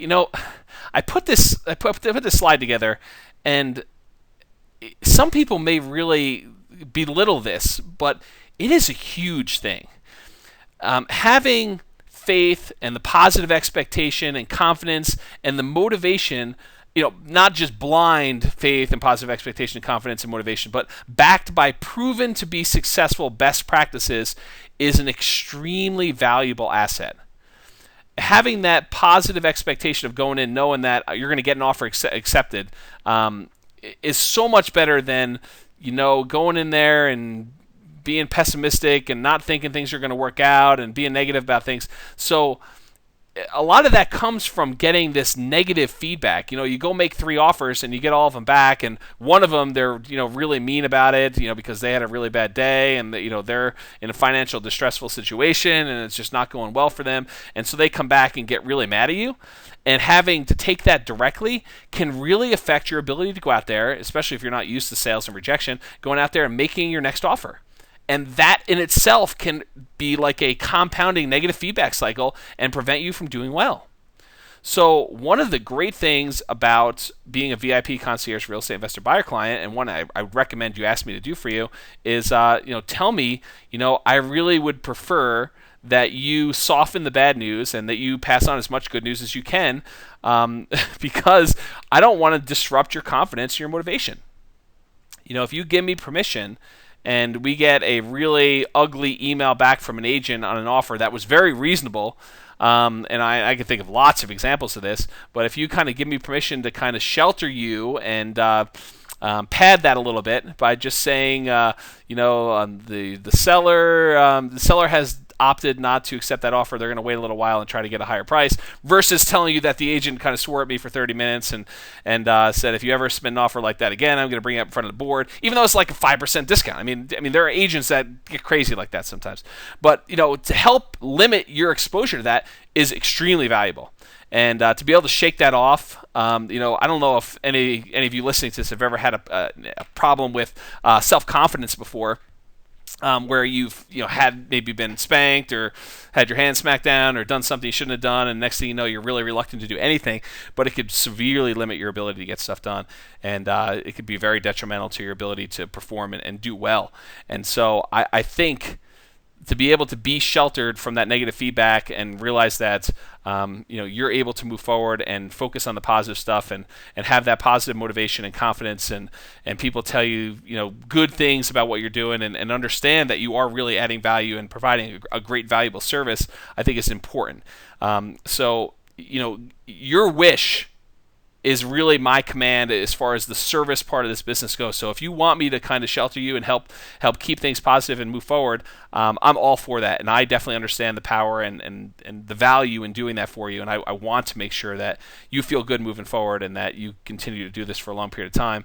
And don't let a very small percentage of the naysayers and people that are negative and pessimistic and just feisty kind of limit you and bring you down, because it really is a small percentage.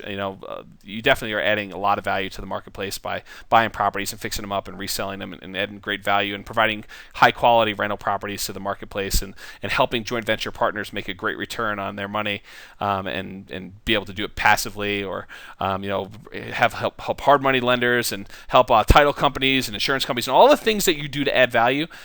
You're doing a great job with that, and we really want to focus on that and not the one or two guys that get mad at you because you're willing to tell them what would work for you as an investor. Not that you're trying to embarrass them or tell them their property's worth less, but say, look, for me to get involved, I can't afford to pay the $200,000 that you think, and I would agree with you, fixed up, your property probably is worth. In order for me to make the numbers work, and here's why the numbers would work, it'd be around 150 or whatever the number would be for you, 160, 140, whatever the numbers ended up being for you. So if you went in there and you kind of were gentle and stuff like that, and still they came back and they were upset with you, I would rather stay focused on the positive stuff and kind of, soften that to you rather than give you the well, wait till you hear what the seller told me after we presented our offer like that. You just don't want to do that. So we always want to try to do win-win. I never want to take advantage of anybody, and we want to make sure that we focus on the positive and do not give do not let negative feedback and things that can affect our confidence into the equation. So a big part, and I spend an inordinate amount of time on this particular slide because I think it's so important, but many people would poo-poo it away. Oh, okay, yeah, great. We're gonna focus on positive stuff. Yep. But if you really realize the value of it, I think it's important to realize that that expectation and that forward-looking adding value and kind of protection, I think, is extremely critical to your long-term success, because you don't want to get into this negative feedback loop. So hopefully that you feel the same way, and let me know if you do, so we can move on from there. So one of the other things that I could do is find hidden deals in the MLS. If you wanted me, I told you before, I'm happy to send you a list of anyone who has marked their property as owner financing or wrap financing or lease purchase, which are the three ones that are easy to find in the MLS. I mean, those are easy enough for me to send to you. But there's a lot of hidden ones. So anyone can pull up the list of owner financing, wrap financing, lease purchase ones, and there's not that many. Currently in our MLS, there's probably like 6 owner financing ones and probably, about half a dozen as well, lease purchase properties. And most of them are not in the price range that you and I as investors would be buying, usually significantly above $300,000. So there are lots of other deals in there where the listing agent never thought to ask, but the seller would consider a lease purchase.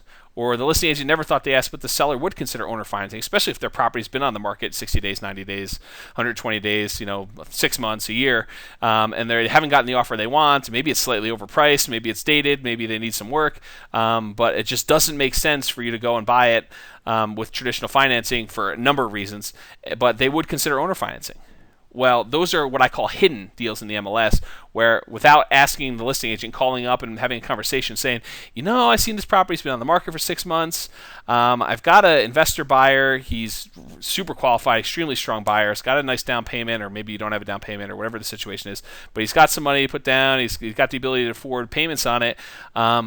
Do you know if your seller would in any way consider like a owner financing or short-term owner financing, long-term owner financing, whatever it happens to be, and ask them. And you'd be surprised the percentage of property owners that would say yes to that.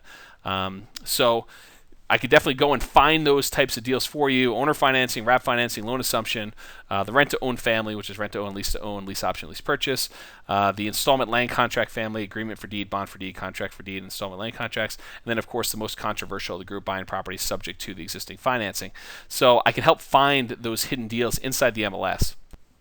In addition, all those same deals we just talked about, all those owner financing, wrap financing, loan assumption, so on and so forth, I can help you find those outside the MLS for sale by owners.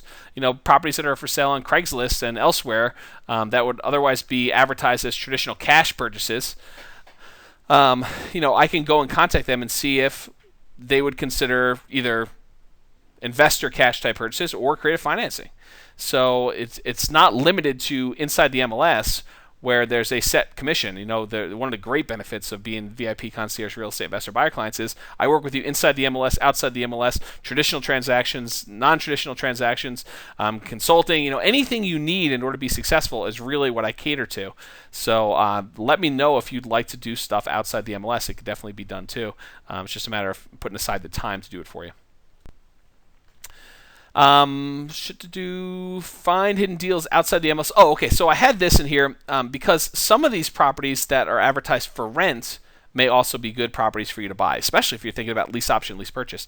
Think about somebody who's got their property up for rent, and I know our rental market has been really strong recently, so the pool of rental properties that would qualify for this has gone down significantly than 6 months ago or a year ago, or even longer than that, where the rental market was very different. But the market comes around, markets change, and eventually the for rent market will also be available, where we should go to them and start asking them, and look, I see your property's been for rent. Would you consider, if I'm an ideal tenant for you and I pay all the rent on time, or benefits to them, would you consider selling me the property after a year or two, when I improve my credit or whatever the situation is? This is especially true if you're buying creatively for yourself to occupy. But we could rework the wording as an investor and talk to them about considering a creative purchase situation, owner financing, wrap financing, and so on and so forth. So I can find those types of hidden deals outside the MLS by not just looking at for sale by owners, but also looking at for rent ads as well. One of the other things that kind of comes up, especially if you're looking at buy and hold and rental properties, is the need to determine fair market rent. Because one of the starting points, at least for me, is doing the calculation for fair market rent and then working out all your expenses on that in order to get to a net operating income number. And if you don't know fair market rent, you really have no place to start. So if you need help with that, I'm definitely willing to go and do research in order to determine fair market rent for you, or teach you how to do it so that you can do it. So I've got kind of like a system for determining fair market rent. I can show you where to go to do web research in order to find that. I can also manually call property managers and find out what they're getting for rents and some similar type properties in that area, and try to determine that for you. So if you want me to teach you how to do it, I definitely can. If you want me to help you and do it for you, I definitely can do that too. Just let me know and we'll do it. This stuff just takes time to do. It's not hard. It's not difficult. It's just labor. You got to spend some time getting on the phone or going to the web and doing some research, and I'm definitely willing and able to do that for you. We just need to have you ask me to do it for you, or I could help you by teaching you and giving you some checklists and systems for doing it. What about occupying properties? If you've got a property that you're trying to put in a renter or put in a tenant buyer, if you need help marketing in order to occupy properties, let's sit down, let's go over that. Or if you want me to do it for you, let's sit down and go over what the plan is and then have me implement a plan for you. If you need help getting tenants or tenant buyer applications in, we can talk about that. I can help you set up the application process and go through some of that stuff. If you need help coming up with the tenant selection criteria, and by the way, you're supposed to have a written selection criteria to be compliant with fair housing. Or if you need help applying that tenant selection criteria, then definitely let me know. I've got some good models for doing that I've used in the past myself, and models that I think that you probably would like to do. Probably have your attorney review them. And I say you have your attorney review some of this stuff. If you don't have like a prepaid legal service, I strongly recommend you get one. It's like, I don't know, $25 a month or something like that. But then you can call them up and have this conversation and say, look, this is what I'm thinking about doing for my tenant selection process. I'd like to have you look it over with me and let me know if you see any problems with it and kind of get your approval on using it. That's what I'm talking about. And it shouldn't cost you anything to do it more than the $25 a month or so that you're paying the prepaid legal service in order to have those things reviewed and have those conversations. I'm not talking about paying $200 to $400 in order to have an attorney review something for you. But I always recommend you have attorneys review stuff and make sure that I'm not doing something that's in any way going to harm you. I use a lot of these checklists and systems myself, and I think they're pretty good. But there could be something that I just am not aware of that you really should check in with your attorney and make sure that you're not going to do something that's going to get you in trouble. And of course, if you find out that, please call me and let me know. Say, your checklist is having us do something, and my attorney says don't do that. Say, okay, great, and then let's change it so that we're not getting anyone else in trouble, or I'm not doing it anymore myself. Setting up your business. We kind of mentioned this before, but if you want help getting your real estate business set up or organizing file systems or starting your marketing systems, putting together your presentations like your seller presentation, your buyer presentation, or credibility packets or elevator speech, which you should have, if you need help with any of that, I got great documented systems for that. Let's sit down and go over them. I'll give you some checklists. I'll give you some tools to do that with. If you want me to do some of it for you, I can definitely do that. Just let me know. I've been saying this over and over again, but I'm trying to do all this stuff that you should do. That's like, I just don't have time to do it. Okay, well, no more excuses. James will do it for you, or he'll sit down and he'll help you do it by giving you his system, and you can just modify it slightly, or you can kind of, get all the stuff that you should be doing done, and try to get it done and just move forward. Know that check it off your list and say it's done. I got it all in place. Everything's good to go. So that's really what I'm trying to aim for and giving you in some of the services I'm providing. Scripts. So if you need scripts for calling buyers or sellers or tenants or tenant buyers or real estate agents or brokers or mortgage brokers or wholesalers or other dream team members, I got most of them. Stuff that I've developed myself, stuff that, I probably read 50 books plus a year, probably at least a few real estate courses a year, probably more than that actually. But I go through a ton of stuff, and so I'm constantly tweaking and adding and modifying, or have exposure to other versions and other methods and other ideas on how to do this. So if you're trying to do a script and you don't like my script, I've got other variations, or I can talk to you about some other variations that I know of that are going on. Better for me to help you develop that, and maybe have you run through it, practice it a couple times on me first, and give you some feedback on it.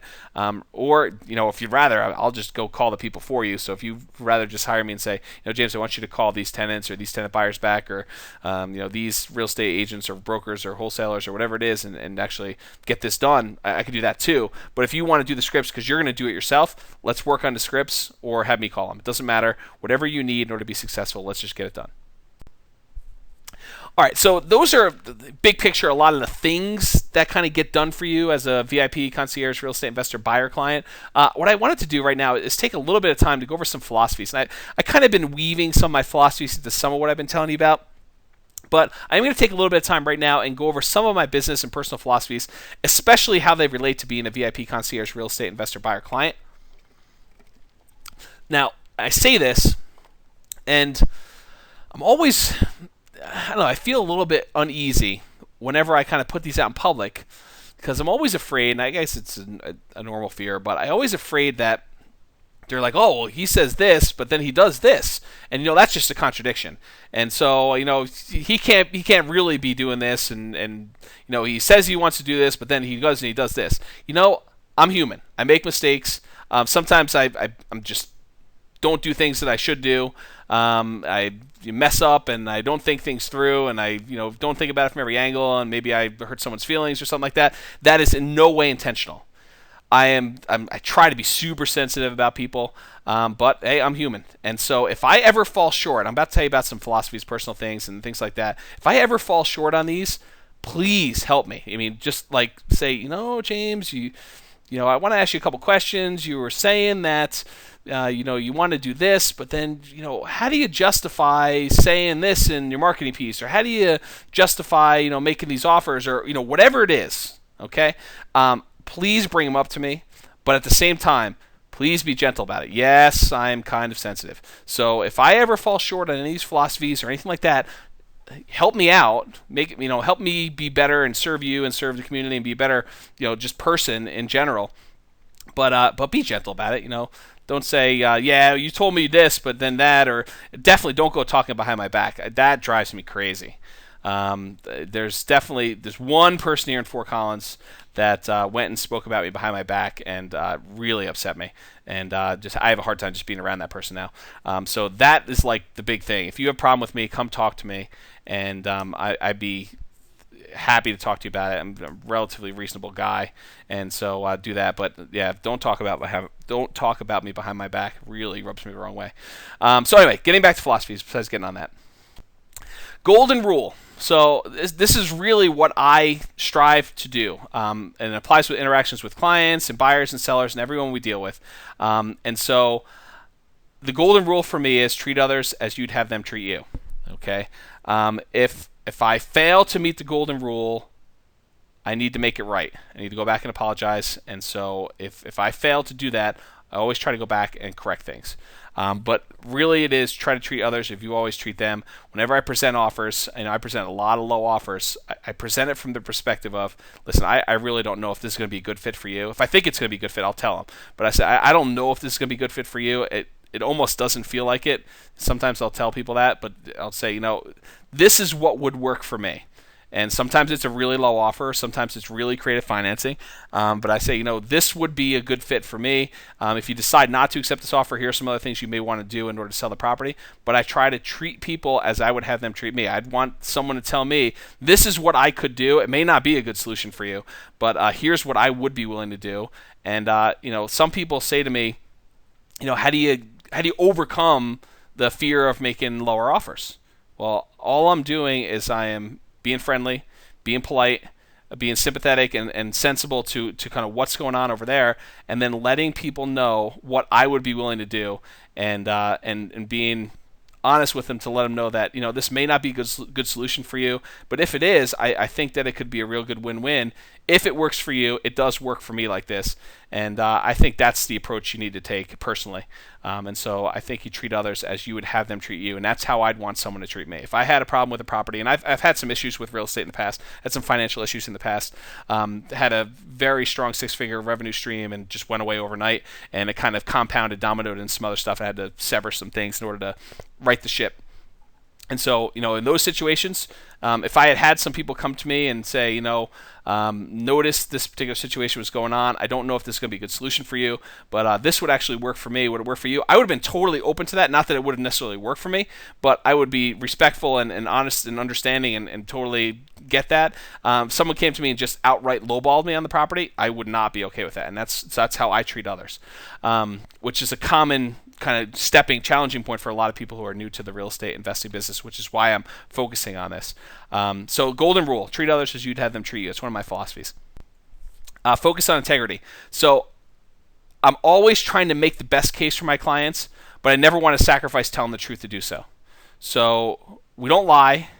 We always put the best foot forward for clients, but we never want to say something that's not true or to purposely omit something that's material.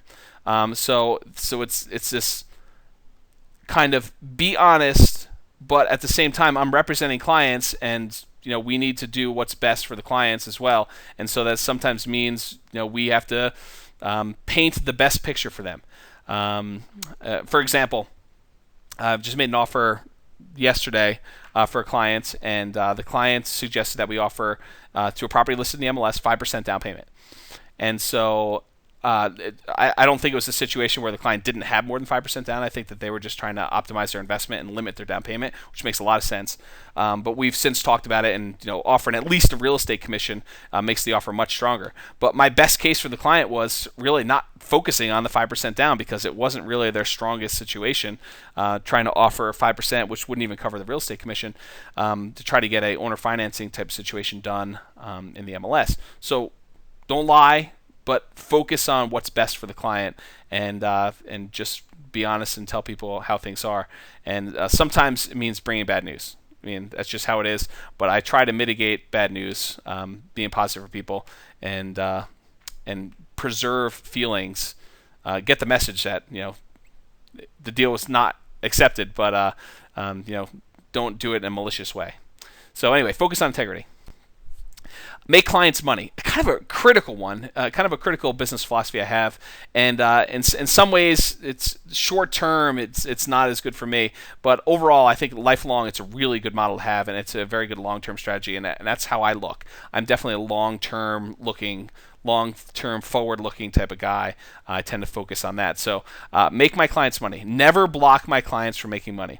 So if we happen to get into a situation, and I've done this before, where my client's about to do a deal, and for some reason my representing them and being them kind of owing me a commission in some ways, because there's a implied obligation there from the real estate agreement that we have, the buyer agency agreement. that is actually hindering the ability to do the deal. It's preventing them from making the money. They could go in there and make $20,000, $30,000, $40,000 if I would somehow step aside or kind of just move out of the way and let it happen. And so my philosophy is be willing to always step aside in situations where my client can make money if I was not involved in a transaction. So we go out, we meet a for sale by owner, and it's a deal, but there's not enough room in the deal for me to be paid a commission and also make it work. And so my philosophy is step aside and get it done. Let them get the transaction done and step aside and do it. And I prefer always to do win-win-win type transactions where all parties involved win. Buyer, seller, me, anyone else who's involved, they always win. But sometimes win-win for my client and my buyer or seller is a temporary lose for me. So I understand that sometimes in order for it to be win-win for my client and either the buyer or the seller that they're working with is really a win-win lose where I'm the lose one. But I totally understand that. I get it. I want to make sure that my clients make the money. In the end and over the long term, it ultimately means a win for everybody. So me stepping aside, letting my client make money means that my client's going to be much more happier and we're going to work together for a longer period of time, and they know that I have their best interest at heart. This has happened a lot. I mean, this happens all the time. Very recently, I was involved in a transaction with another buyer, and it turns out we made an offer on a property. For whatever reason, I won't get into the details, the offer was not accepted, and it turns out that the buyer client found out that someone else we knew kind of got the deal, and they were going to buy it, and there was kind of some weird stuff going on with it, but it was better for me to step aside and let my buyer go and make sure that they got the property and got it, and it was a deal for them. And in fact, oddly enough, it ended up being a deal where they ended up making $1,000 more. It was $1,000 less net than what we were offering, which is kind of a weird story in itself. But it was better for me to let the buyer go and buy the property and make money on the deal, and then kind of me step aside. And eventually, this client in particular, very happy for me and quite to their it speaks highly of them that they actually said we'll have you make money on the other end of this particular transaction. So worked great for me, but even without that, I wanted them to make the deal and make the money. I would much rather them go and make, and this deal is going to be, I don't know, probably $40,000 deal. I'd rather them go and make $40,000 and me step away from it, knowing that long term we're going to be in a relationship for a while, rather than me saying, oh, no, you owe me a commission on this particular deal. You're going to get it done right now, and I'm going to get paid. No, it's not good for the client. It's not good for me to do that. And so my philosophy, and everyone should know this, that if it makes sense to do it, I'll step away and do that. Now, if it becomes a situation where I feel like it's starting to be taken advantage of, where people are like, step away from this one. It just doesn't work for me if you stay in there and do the commission. That happens over and over again. It just means that maybe we shouldn't be working together. If it feels like over and over and over again, you're just trying to say, no, James, you need to step away and let it happen. Well, that's fine. I just may be stepping away permanently. So if there's a situation that comes up and it really is a situation where me being involved is preventing the deal from going through, and if I just stepped aside and for whatever reason I'm not seeing that, then just gently remind me, and I intend to make you money, and so do that. Remind me, and we can work through it and make sure that you're able to do the deal. So that's one of my philosophies: make my clients money. Be flexible. So VIP, concierge, real estate, and buyer private clients are not required to use me to buy or sell properties. And what I mean by that is I can and I have structured unique arrangements. The general arrangement is there's a buyer agency agreement. I'm representing you to buy properties. You're not required to sell properties through me. But there are situations, and I have done this, where I've excluded certain types of properties or certain properties in certain areas or things like that in order to be flexible and work with my clients. For example, 2 of my clients are real estate brokers. And I don't know exactly what that says, but to me it says that there's value beyond just the typical brokerage part of the transaction. That's being brought to the table. They could write up contracts, they could look in the MLS, so it's not those basic things that they're kind of coming to me and hiring me to do. And in some cases, they want to carve out certain niches that they feel very comfortable handling, and they want me to handle everything else. And I'm totally okay with doing that. Just ask me in advance. And so, we have to structure a unique arrangement to make it work. But I'm flexible in how I work with people. It's not a rigid, has to be this way or the highway. Now, I've also turned away clients where it just was not a good fit for me. Being flexible was not a good fit. And so in those cases, it wasn't a mean thing. It just was, that's kind of a distraction. It's not going to be a good fit for me in general. So we should probably not do it that way. And in fact, one of my clients, I did this where they wanted me to do certain things that were not in my main core wheelhouse. And I said, that's really a distraction. It kind of would distract me from what my overall goal is in serving other clients too, by having to kind of focus on this other little thing we had going on. And so I just said, that's not a good fit, but I still want to work with you in the other regard, and we're still working together, and so everything's great. But I'm not doing that part of it for him. So be flexible. That's one of my philosophies. No pressure. I talked about this earlier, but unlike when you're working with a traditional real estate agent, you start going out there, and especially as an investor where you're looking at a lot of properties and making a lot of offers, and if you're making offers and making pretty big discounts from list price, you're not getting every single one of them accepted. That's kind of saying it nicely. There's a kind of pressure from real estate agents that, come on, we've written 10 offers, I've showed you 25 properties, I've been working together with you for 2 months, and you haven't bought anything. Buy something. Buy this property.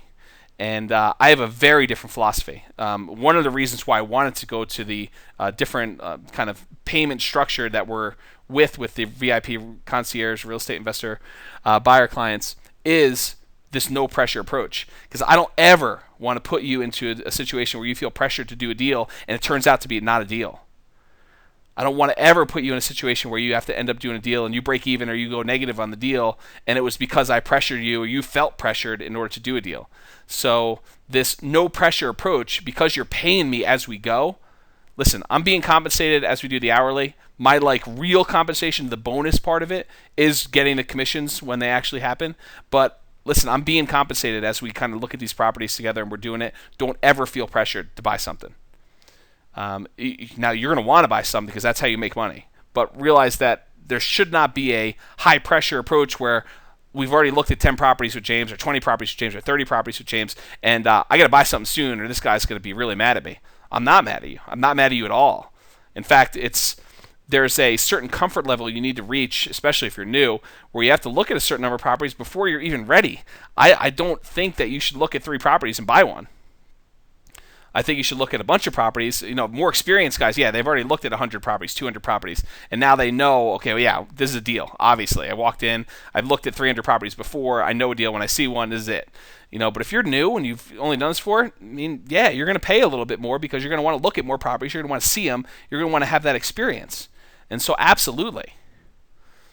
But I promise you no pressure. So don't feel pressured by me. If you want me to put on pressure, let me know. I can put on pressure. I would opt not to. Given the choice between putting pressure on you and not putting pressure on you, I would say no pressure. Okay, so if you want to do that, great. You're not going to feel that. We've looked at 30 properties. Why aren't you buying something? Pressure from me.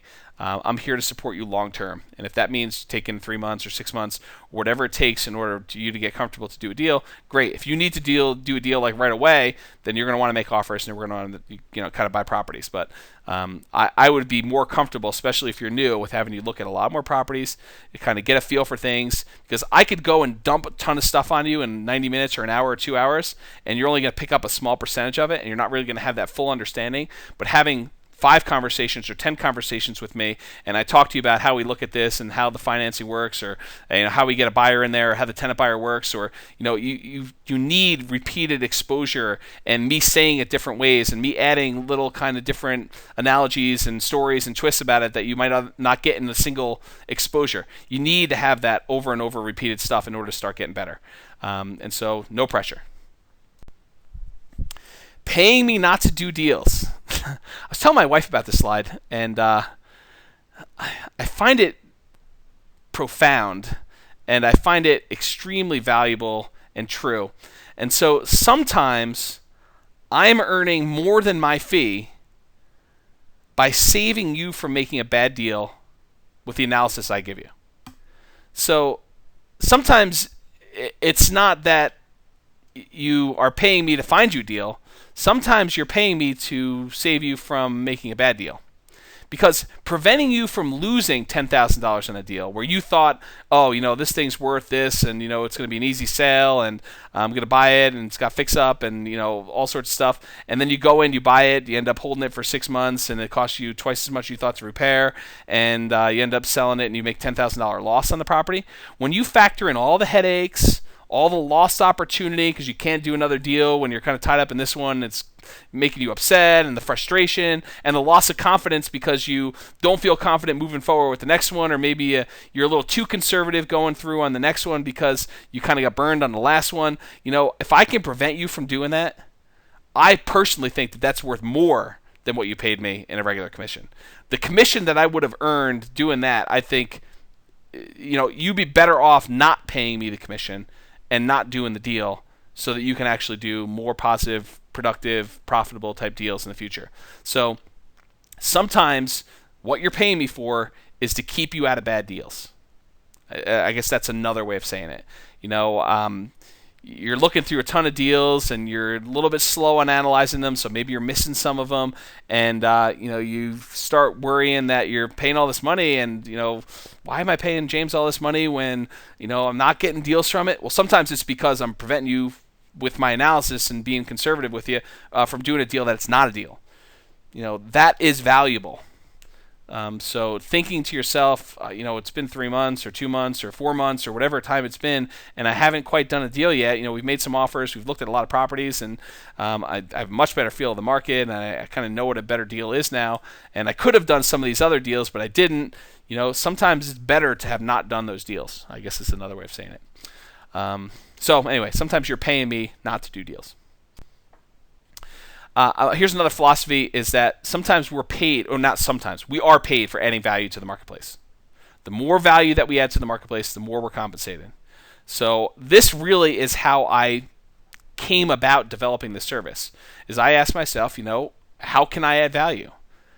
What would I want from an agent is really how I came up with the first iteration of this. And then I started asking myself, what do my clients need?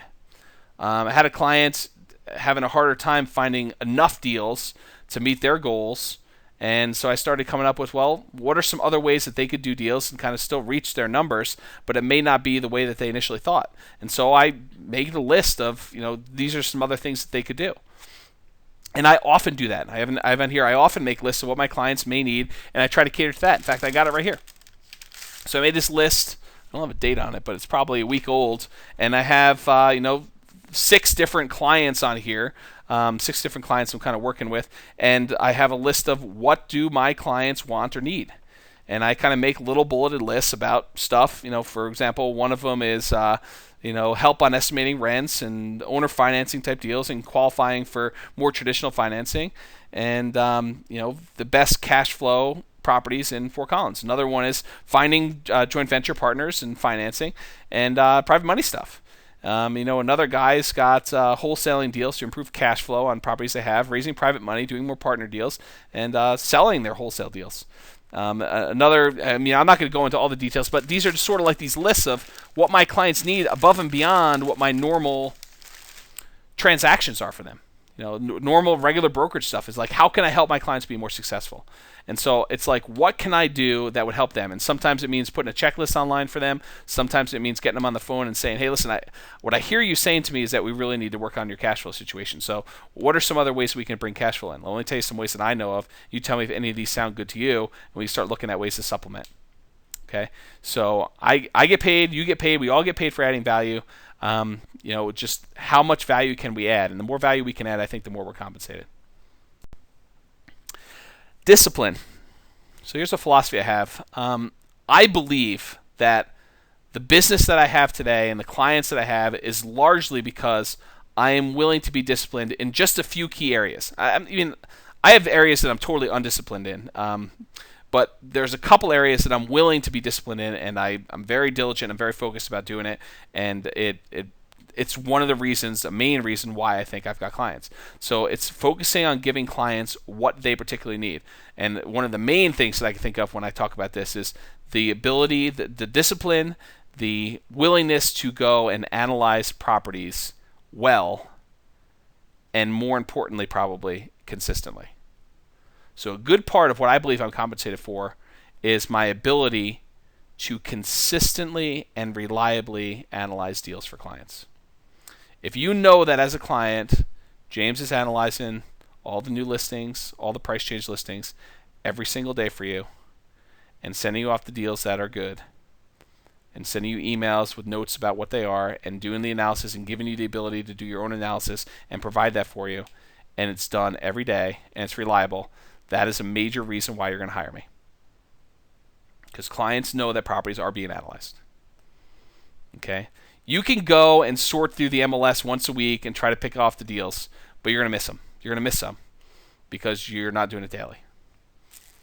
And maybe you're not doing it nearly as well. Maybe you're not, doing a thorough job looking through the property, taking 2 or 3 minutes on each one and looking through it and analyzing it, price per square foot, price per above grade finished square foot, just price, comparing it to assessed value, what's going on in the subdivision.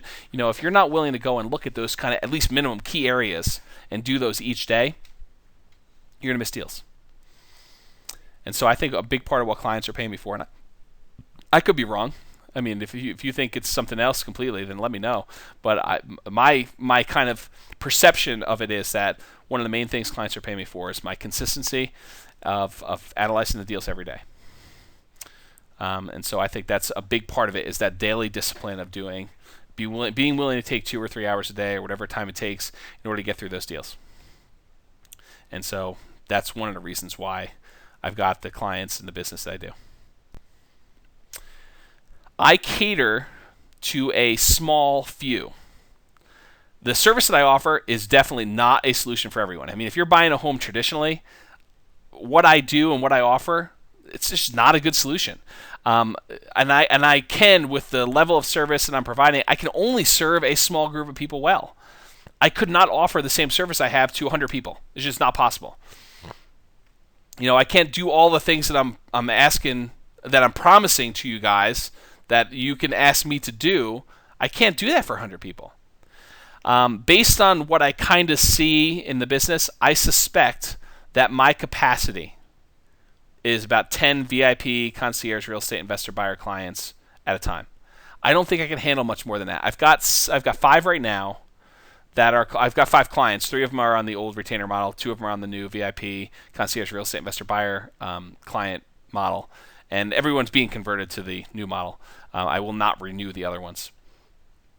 So basically, I think I can handle probably about 10. And these could be, by the way, either real estate investor buyers or creative buyers. There are a few clients that they need to do owner financing or lease option or lease purchase, and I offer a very similar plan. I'll talk about it. It's one of the last slides on here. I do offer a similar plan where I don't do the investor analysis for them, but I help them buy creatively. And I prefer working with the real estate investors by far. So I think my capacity is about 10, and I'm at 5 right now, overall clients. And so there's probably about 5 spots right now. There's a few other guys that are kind of like borderline about ready to kind of engage my services, retain me for services. So I think I could do 10. So I really cater to that small group. When I get to 10, I will keep a waiting list that I'm over capacity, because if you have one guy drop out for some reason, he reaches his goals with properties, or he's taking a break or whatever it is, and he doesn't want to do stuff, then I will pop someone else in, and then I'll just have an ongoing waiting list. So if you are listening to this later and I'm at capacity and you want to get on a waiting list, just let me know, and I can put you on a waiting list, and then that's pretty much how it goes. I am very willing to stopping working with somebody if both parties are not still super excited about working together. So if you're mad at me and you don't think it's working out, then let's just let it go. I mean, I don't need to have that negative drain of working with people and being in a conflict with somebody just because it's they're upset because I'm not doing something, or I'm upset because they're not doing something, or something like that. I just want to work with people and that appreciate what I do, and that I appreciate what they do, and everyone works together, and we're working toward a common goal, and we're trying to do that. I do understand, you kind of have a couple hiccups here and there. That's not what I'm talking about, but just this. If I'm thinking of you for like 3 days in a row, getting up in the morning, and it's not a pleasant thought, the relationship's going to end. Okay, so if it's like really negative and not going well, then this is not a good fit for me. It should not be a good fit for you. And so all of my agreements are either party can cancel at any time. That means I can cancel, you can cancel. Any work that I've done up to that point has been paid for. Anything that you've received so far, you basically have. So that's basically how it works for the cancellation. So I really am trying to cater to a small group, and if it's not working for you, then let me know, or I'll let you know if it's not working for me. And we can either try to resolve it, or we can decide that it's just not going to be a good fit, and we can end the relationship. So here's a common kind of question and sort of complaint, because it's very different than a regular real estate agent when we talk about how the model works, because real estate agents, they're only paid when you find a deal. So that's what a real estate agent does. It says, do you guarantee I'll find deals? And they say, yes, I guarantee I'll find you a deal, or you don't pay me. That's their guarantee. I mean, it's implied. So they'll help you go look at a whole bunch of properties, do some analysis on properties, and if they don't find you something, guess what? You don't get paid. That's not how I work. Whether or not you get a deal is largely outside of my sphere of control. I am analyzing every single property that comes onto the multiple listing service every single day. I am analyzing those properties to determine whether or not they are deals as is, could potentially be deals depending on the offer you make, or how you're structuring your deals. But if you decide never to make an offer, I can't guarantee that you'll find a deal. If you only want properties that you're buying for half value that have $300 a month positive cash flow, I can't guarantee that you'll ever find one of those. I mean, because I don't know, if you're ever going to find one that meets your personal criteria. So no, I do not guarantee that you'll find deals. What I do guarantee though is that if you're paying me for time to do something, you're going to get valuable work from me when you're paying me.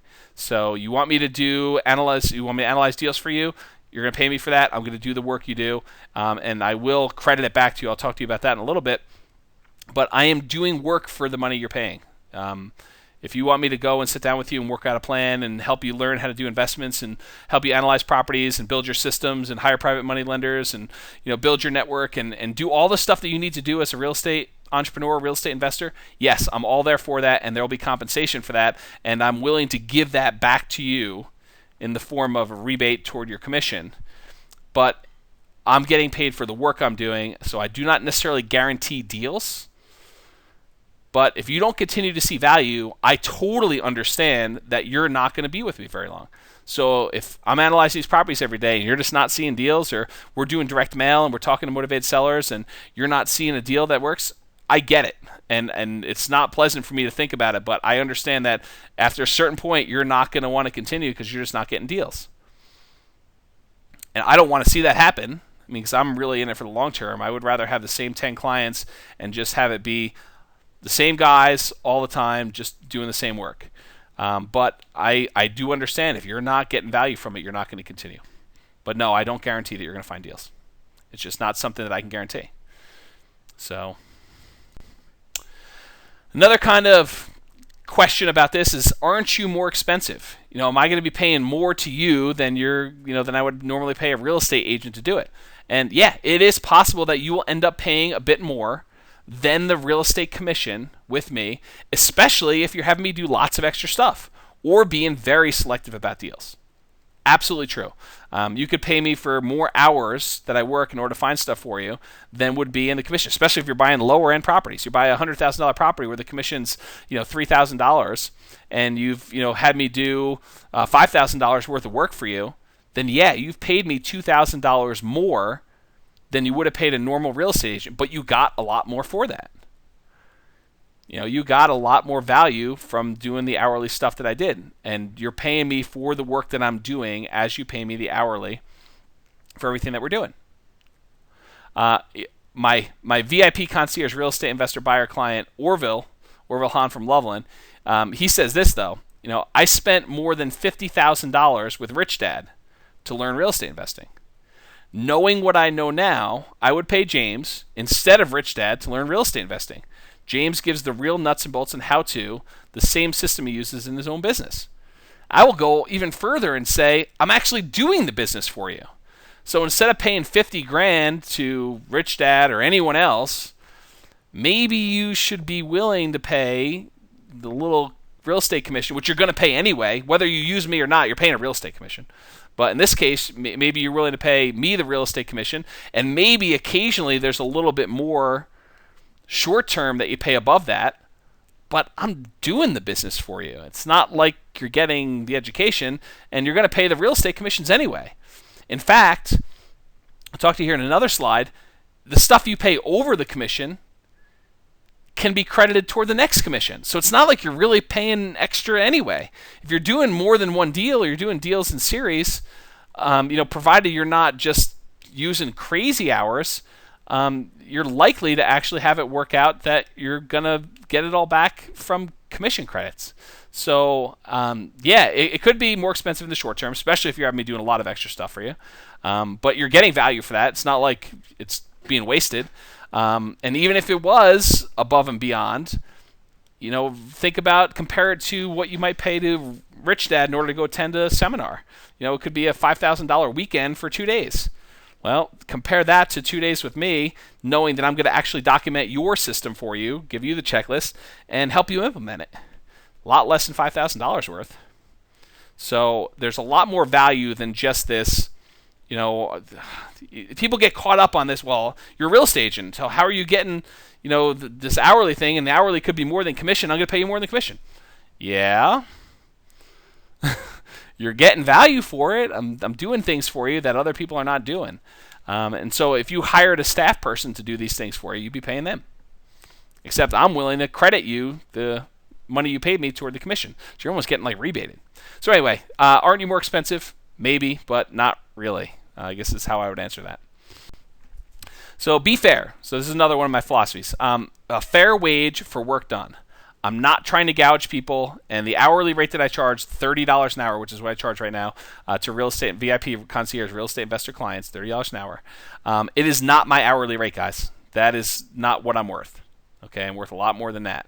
I charge the $30 an hour as kind of like a baseline to say, if you want me to do stuff for you, I'm happy to do anything you want. However, you're going to pay for it. That way you don't just abuse my time. And that I'm being paid a reasonable amount to cover my ongoing expenses until at some point in the future you're going to buy a property. And then I get a commission. Okay? And there are certain components where I'm able to leverage this as well. Because I'm working with a lot of real estate investors, sometimes I get the benefit of doing a checklist that I can share with everybody, and so everyone gets the benefit. Okay? So be fair. A fair wage for work done. That's kind of my philosophy. I think I'm charging a fair wage for the work that you're getting. Be honest with accounting for hours billed. So I got to be fair with you. I know trying to nickel and dime you for short little things doesn't make sense. It doesn't make sense, from a just relationship point of view. It doesn't make sense for a long-term client type of thing. So I typically won't bill for these tiny segments. Excuse me. Tiny segments of time, unless they start adding up. So, if I make a 5-minute phone call with you to talk to you about something, it would take me longer to go log into the accounting software and bill you for 5 minutes than probably the phone call lasted. So I'm not going to go and just start adding those. However, if you call me 5 times, in a day, or 10 times in a day with 5 minutes each, expect a bill to show up kind of combining those into one thing. So maybe if you really did 10 5-minute phone calls because we got a closing coming up or something like that, and you may see a 30-minute kind of entry on your invoice for that. So that definitely is going to be on there, but it's not going to be like, one little phone call is going to be billed on there. Just not how I am. Okay? But yeah, I am charging you for work that's been done. So analyzing properties for you, where you're getting the emails for the properties, that's being billed. Going out and seeing properties with you, that's being billed. Anything you want me to do, any of the stuff we covered here that you want me to do for you, just being billed. It's an hourly rate. Be generous. I've kind of mentioned this before, but give freely of my knowledge and resources, especially when it's leveraged. So audios and videos and meetings to groups and stuff like that, I want to be really generous. I want to be able to give great information, great tools, great resources to people that are really helpful and help them move forward and allows them to grow and become more successful. Allow clients to apply the money they paid for work to things that I would normally be paid for in the future. For example, hourly work that I've done gets applied as a credit toward commissions. So if you paid me for $5,000 worth of work, and then you had a property that you bought, and there was a $4,000 commission, guess what? You don't get paid. You don't have to pay that commission. You've already paid for it in the hourly. So in that case, on the closing statement, $4,000 commission would be credited back to you already because you've already paid it outside of close. Okay? And in this particular example, you paid me $1,000 more than what the commission was due. So guess what?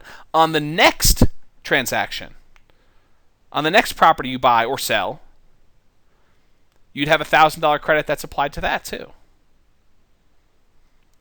So the money that you're paying me for the stuff that you have me doing, it's being applied toward commissions. Okay? So you can always get work done now, especially if you're front loading and you have a lot of stuff that just needs to be set up. You'll get that money back if you're buying properties. So you're going to go buy some properties now or in the future, whatever it is, just keep an accounting.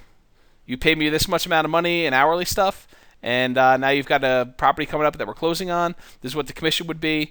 Subtract out what you've already paid me, and you just pay me the difference. And if it's more, then the credit gets carried forward. So really, it's in your favor, because it keeps getting carried forward as a balance. Okay? So the advantage is that, yes, you're paying hourly, but it just gets applied to commissions. All right?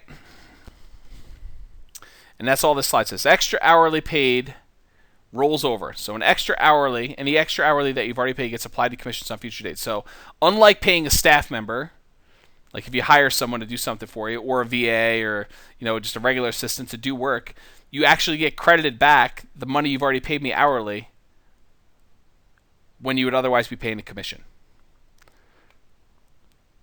You're going to be paying a commission either way, no matter what agent you use.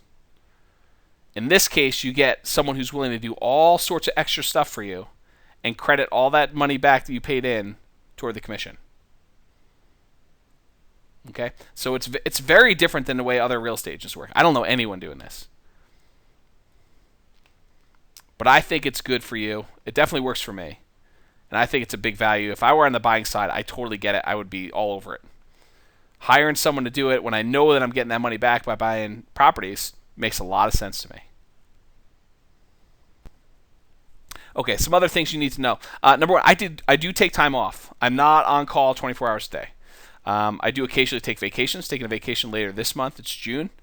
I do have family come in to visit, and I take time off for that. So I'll be unavailable for 3 or 4 days or whatever it is. Now, if there's like an emergency or something like that, call me.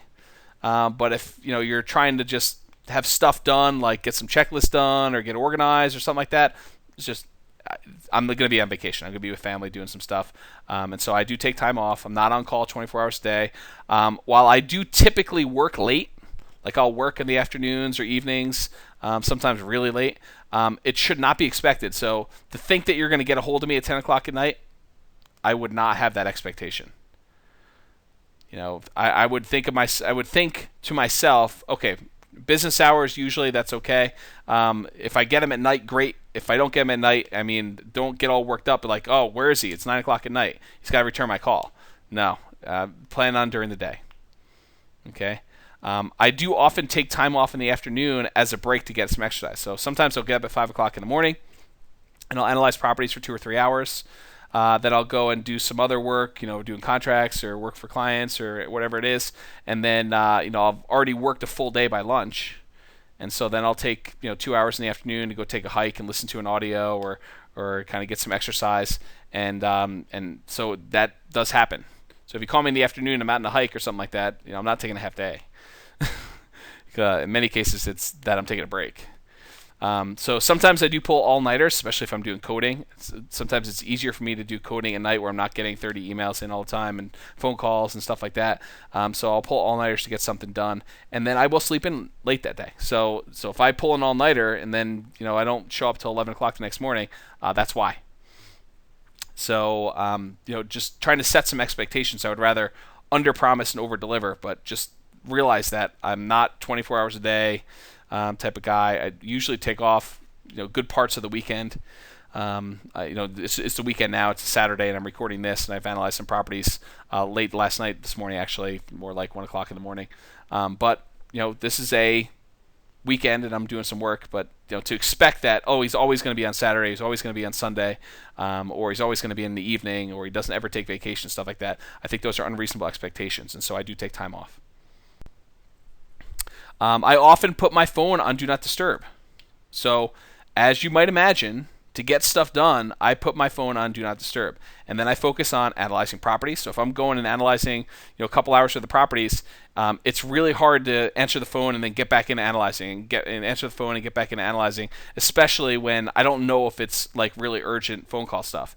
It could be somebody from the title company trying to schedule lunch with me to try to get my business or something like that. So I do put my phone on Do Not Disturb. I analyze properties, or I'll be writing a contract if I'm meeting a deadline, highest and best due by noon, and it's like 10 o'clock in the morning. Well, I got to make sure I get everything done and do that. So I'll put my phone on Do Not Disturb. If I'm recording a webinar, my phone's on Do Not Disturb right now, so it's not ringing in the background, or any number of other things. Now, I do return phone calls. So if you call me, leave a message, and know that you don't need to call 4 times. I will return your phone call as soon as I'm in a spot that I can do it. And sometimes it may seem like a while before I'm able to return phone call, because if I am in the middle of a webinar and then I've got to write a contract, or then I've got a showing, or whatever it is, and it's kind of just back to back to back, sometimes I just don't have the 30-minute block of time that I would need in order to call you up and make sure that I can give you my full attention and give you the stuff you need. So you don't need to call 50 times. If you call and you leave me a message, I will return your phone call. If I don't return your phone call within like a day, then you should call back, because I may not have gotten it for some reason. It may have been some error with the phone system or something like that. But I usually return phone calls almost all the time the same day if it's during business hours, and then usually the next day if it's like after business hours. So yeah, that's kind of like some good expectations there. And by the way, if I'm billing someone for work I'm doing, you'd expect me not to answer the phone to talk to someone else, and so you'd be right expecting that. I don't answer the phone if I'm billing someone else for work I'm doing for them, because it doesn't make sense. So now that you know, I kind of bill people and it's hourly. If I'm working for someone else, I'm not answering your phone call. So yeah, just could go ahead and do whatever you need to. Leave a message, and I will call you back as soon as I get to a spot where I can. Okay, so I mentioned this slide kind of moments ago, 30 minutes ago now. Primarily for real estate investors as service, but I do occasionally take on VIP concierge, just creative buyers, not real estate investor buyer clients. And the creative buyer clients are guys that are usually trying to buy with owner financing or lease purchase or lease option, and they need kind of a real estate agent who's a little bit more creative and knows how to do these creative transactions. And so I do that as well. It is also hourly. I'll kind of go over the key differences, but I will also tell you that they do count toward my capacity of 10. So if I'm at 5 right now. If I had a creative buyer call me up and hire me tomorrow, and I've had like 2 guys inquire about this in the last week, they will be part of the 10. And so if I reach capacity, you just need to be on the waiting list. And as soon as we find them a property and they're occupied in their property, then that does open up a spot. So really it is coming down to 10 VIP concierge creative buyers or 10 VIP concierge real estate investor buyer clients as the total capacity. So quickly, key differences between the creative buyer clients and the real estate investor buyer clients. The creative buyer clients, because they're not doing investor deals, they do not have me doing 2 hours a day of analysis looking for deals. So they don't get the emails about the deals. They don't get access to the VIP pages on the website to be able to see the deals and analyze the deals and stuff like that. They don't get access to any of that. So they don't get access to the gold or the platinum member benefits at all. And instead of paying $30 an hour, your $30 an hour is really a discounted rate because you have me doing those 2 hours a day of analysis. They pay the full $45 an hour instead of the $30. So the $30 is for real estate investor clients, 30 per hour, and the 45 per hour are for creative buyers, because the real estate investors are really committing to have me do 2 hours of deal analysis a day. If you're not doing the 2 hours of deal analysis a day, then you become more of a creative buyer, and that goes up to the $45 per hour rate. And you don't get access to all the VIP real estate investor buyer resources and stuff like that either. So there's two different kind of models, but they're very similar. So this is primarily for buyers looking to buy creatively: owner financing, wrap financing, loan assumption, the rent-to-own, lease option, lease purchase, family, installment land contracts, or subject to. More traditional buyers that are not willing to do hourly toward commission, I typically just refer them to another local agent. So in case you're wondering, do you ever work with traditional buyers? Not really. It's not really my model. It's not my focus. And so typically if I get calls on buyers that are wanting to do more traditional stuff and they're not willing to do the creative buyer and do the hourly stuff, then I just typically refer them to another agent in the market, someone who's good, that's going to take care of them. And that is it. So just under 3 hours, 2 hours, 45 minutes or so on the total time. This is the information if you kind of are not a client and you're listening to this just to kind of see what clients get and you want to get started. The free gift offer, jamesorr.com/gift, will get you started as the intro to the silver membership, and I can give you an idea, a taste of what things are going. You get some courses and get access to the newsletter. And then, of course, if you want to upgrade from there, you're welcome to do that. Or if you decide, listen, I'm just ready, I want to be a VIP concierge real estate investor buyer client, give me a call. We'll sit down. We'll talk about your business, and I'll go over some of the high points from this again, not in 3 hours, and kind of give you an idea about how it works. And if you want to get signed up, great. If you don't want to get signed up, it's up to you. So there's no pressure for me on that either. In fact, I will tell you as an aside, if I don't get to the 10 pretty soon, just naturally, I do plan on doing some direct mail marketing to absentee owners, and I am 100% positive I will get to 10 very quickly, just based on some of the mailing pieces I will do and the number that I will send out. If you think to yourself it's typically good if you're getting a 1% or so response rate, well, I'll just make sure I send out enough postcards and have a compelling enough sales message and offer. Maybe I'll even give them this video in order to show the benefits of doing it, and I'll make sure I get to 10. So that's kind of the model, and that probably will happen here in the next month or two if it's not automatically, organically happening. So anyway, you can go to jamesorr.com/gift in order to get the access to the world's greatest free gift offer, and that's about it. To finalize it, you can contact me. Again, my name is James Orr, JamesOrr. Telephone number, 970-225-6989. Mailing address 1001-A, East Harmony Road, number 512, Fort Collins, Colorado. Don't show up there. It's a UPS store. It won't be around. And you can go to my website, jamesorr.com, and get some information there too. I had a really good time. Appreciate you guys listening this long. And if I could ever do anything for you, give me a call. Love to talk to you. Thanks so much. Have a great afternoon. Bye-bye for now.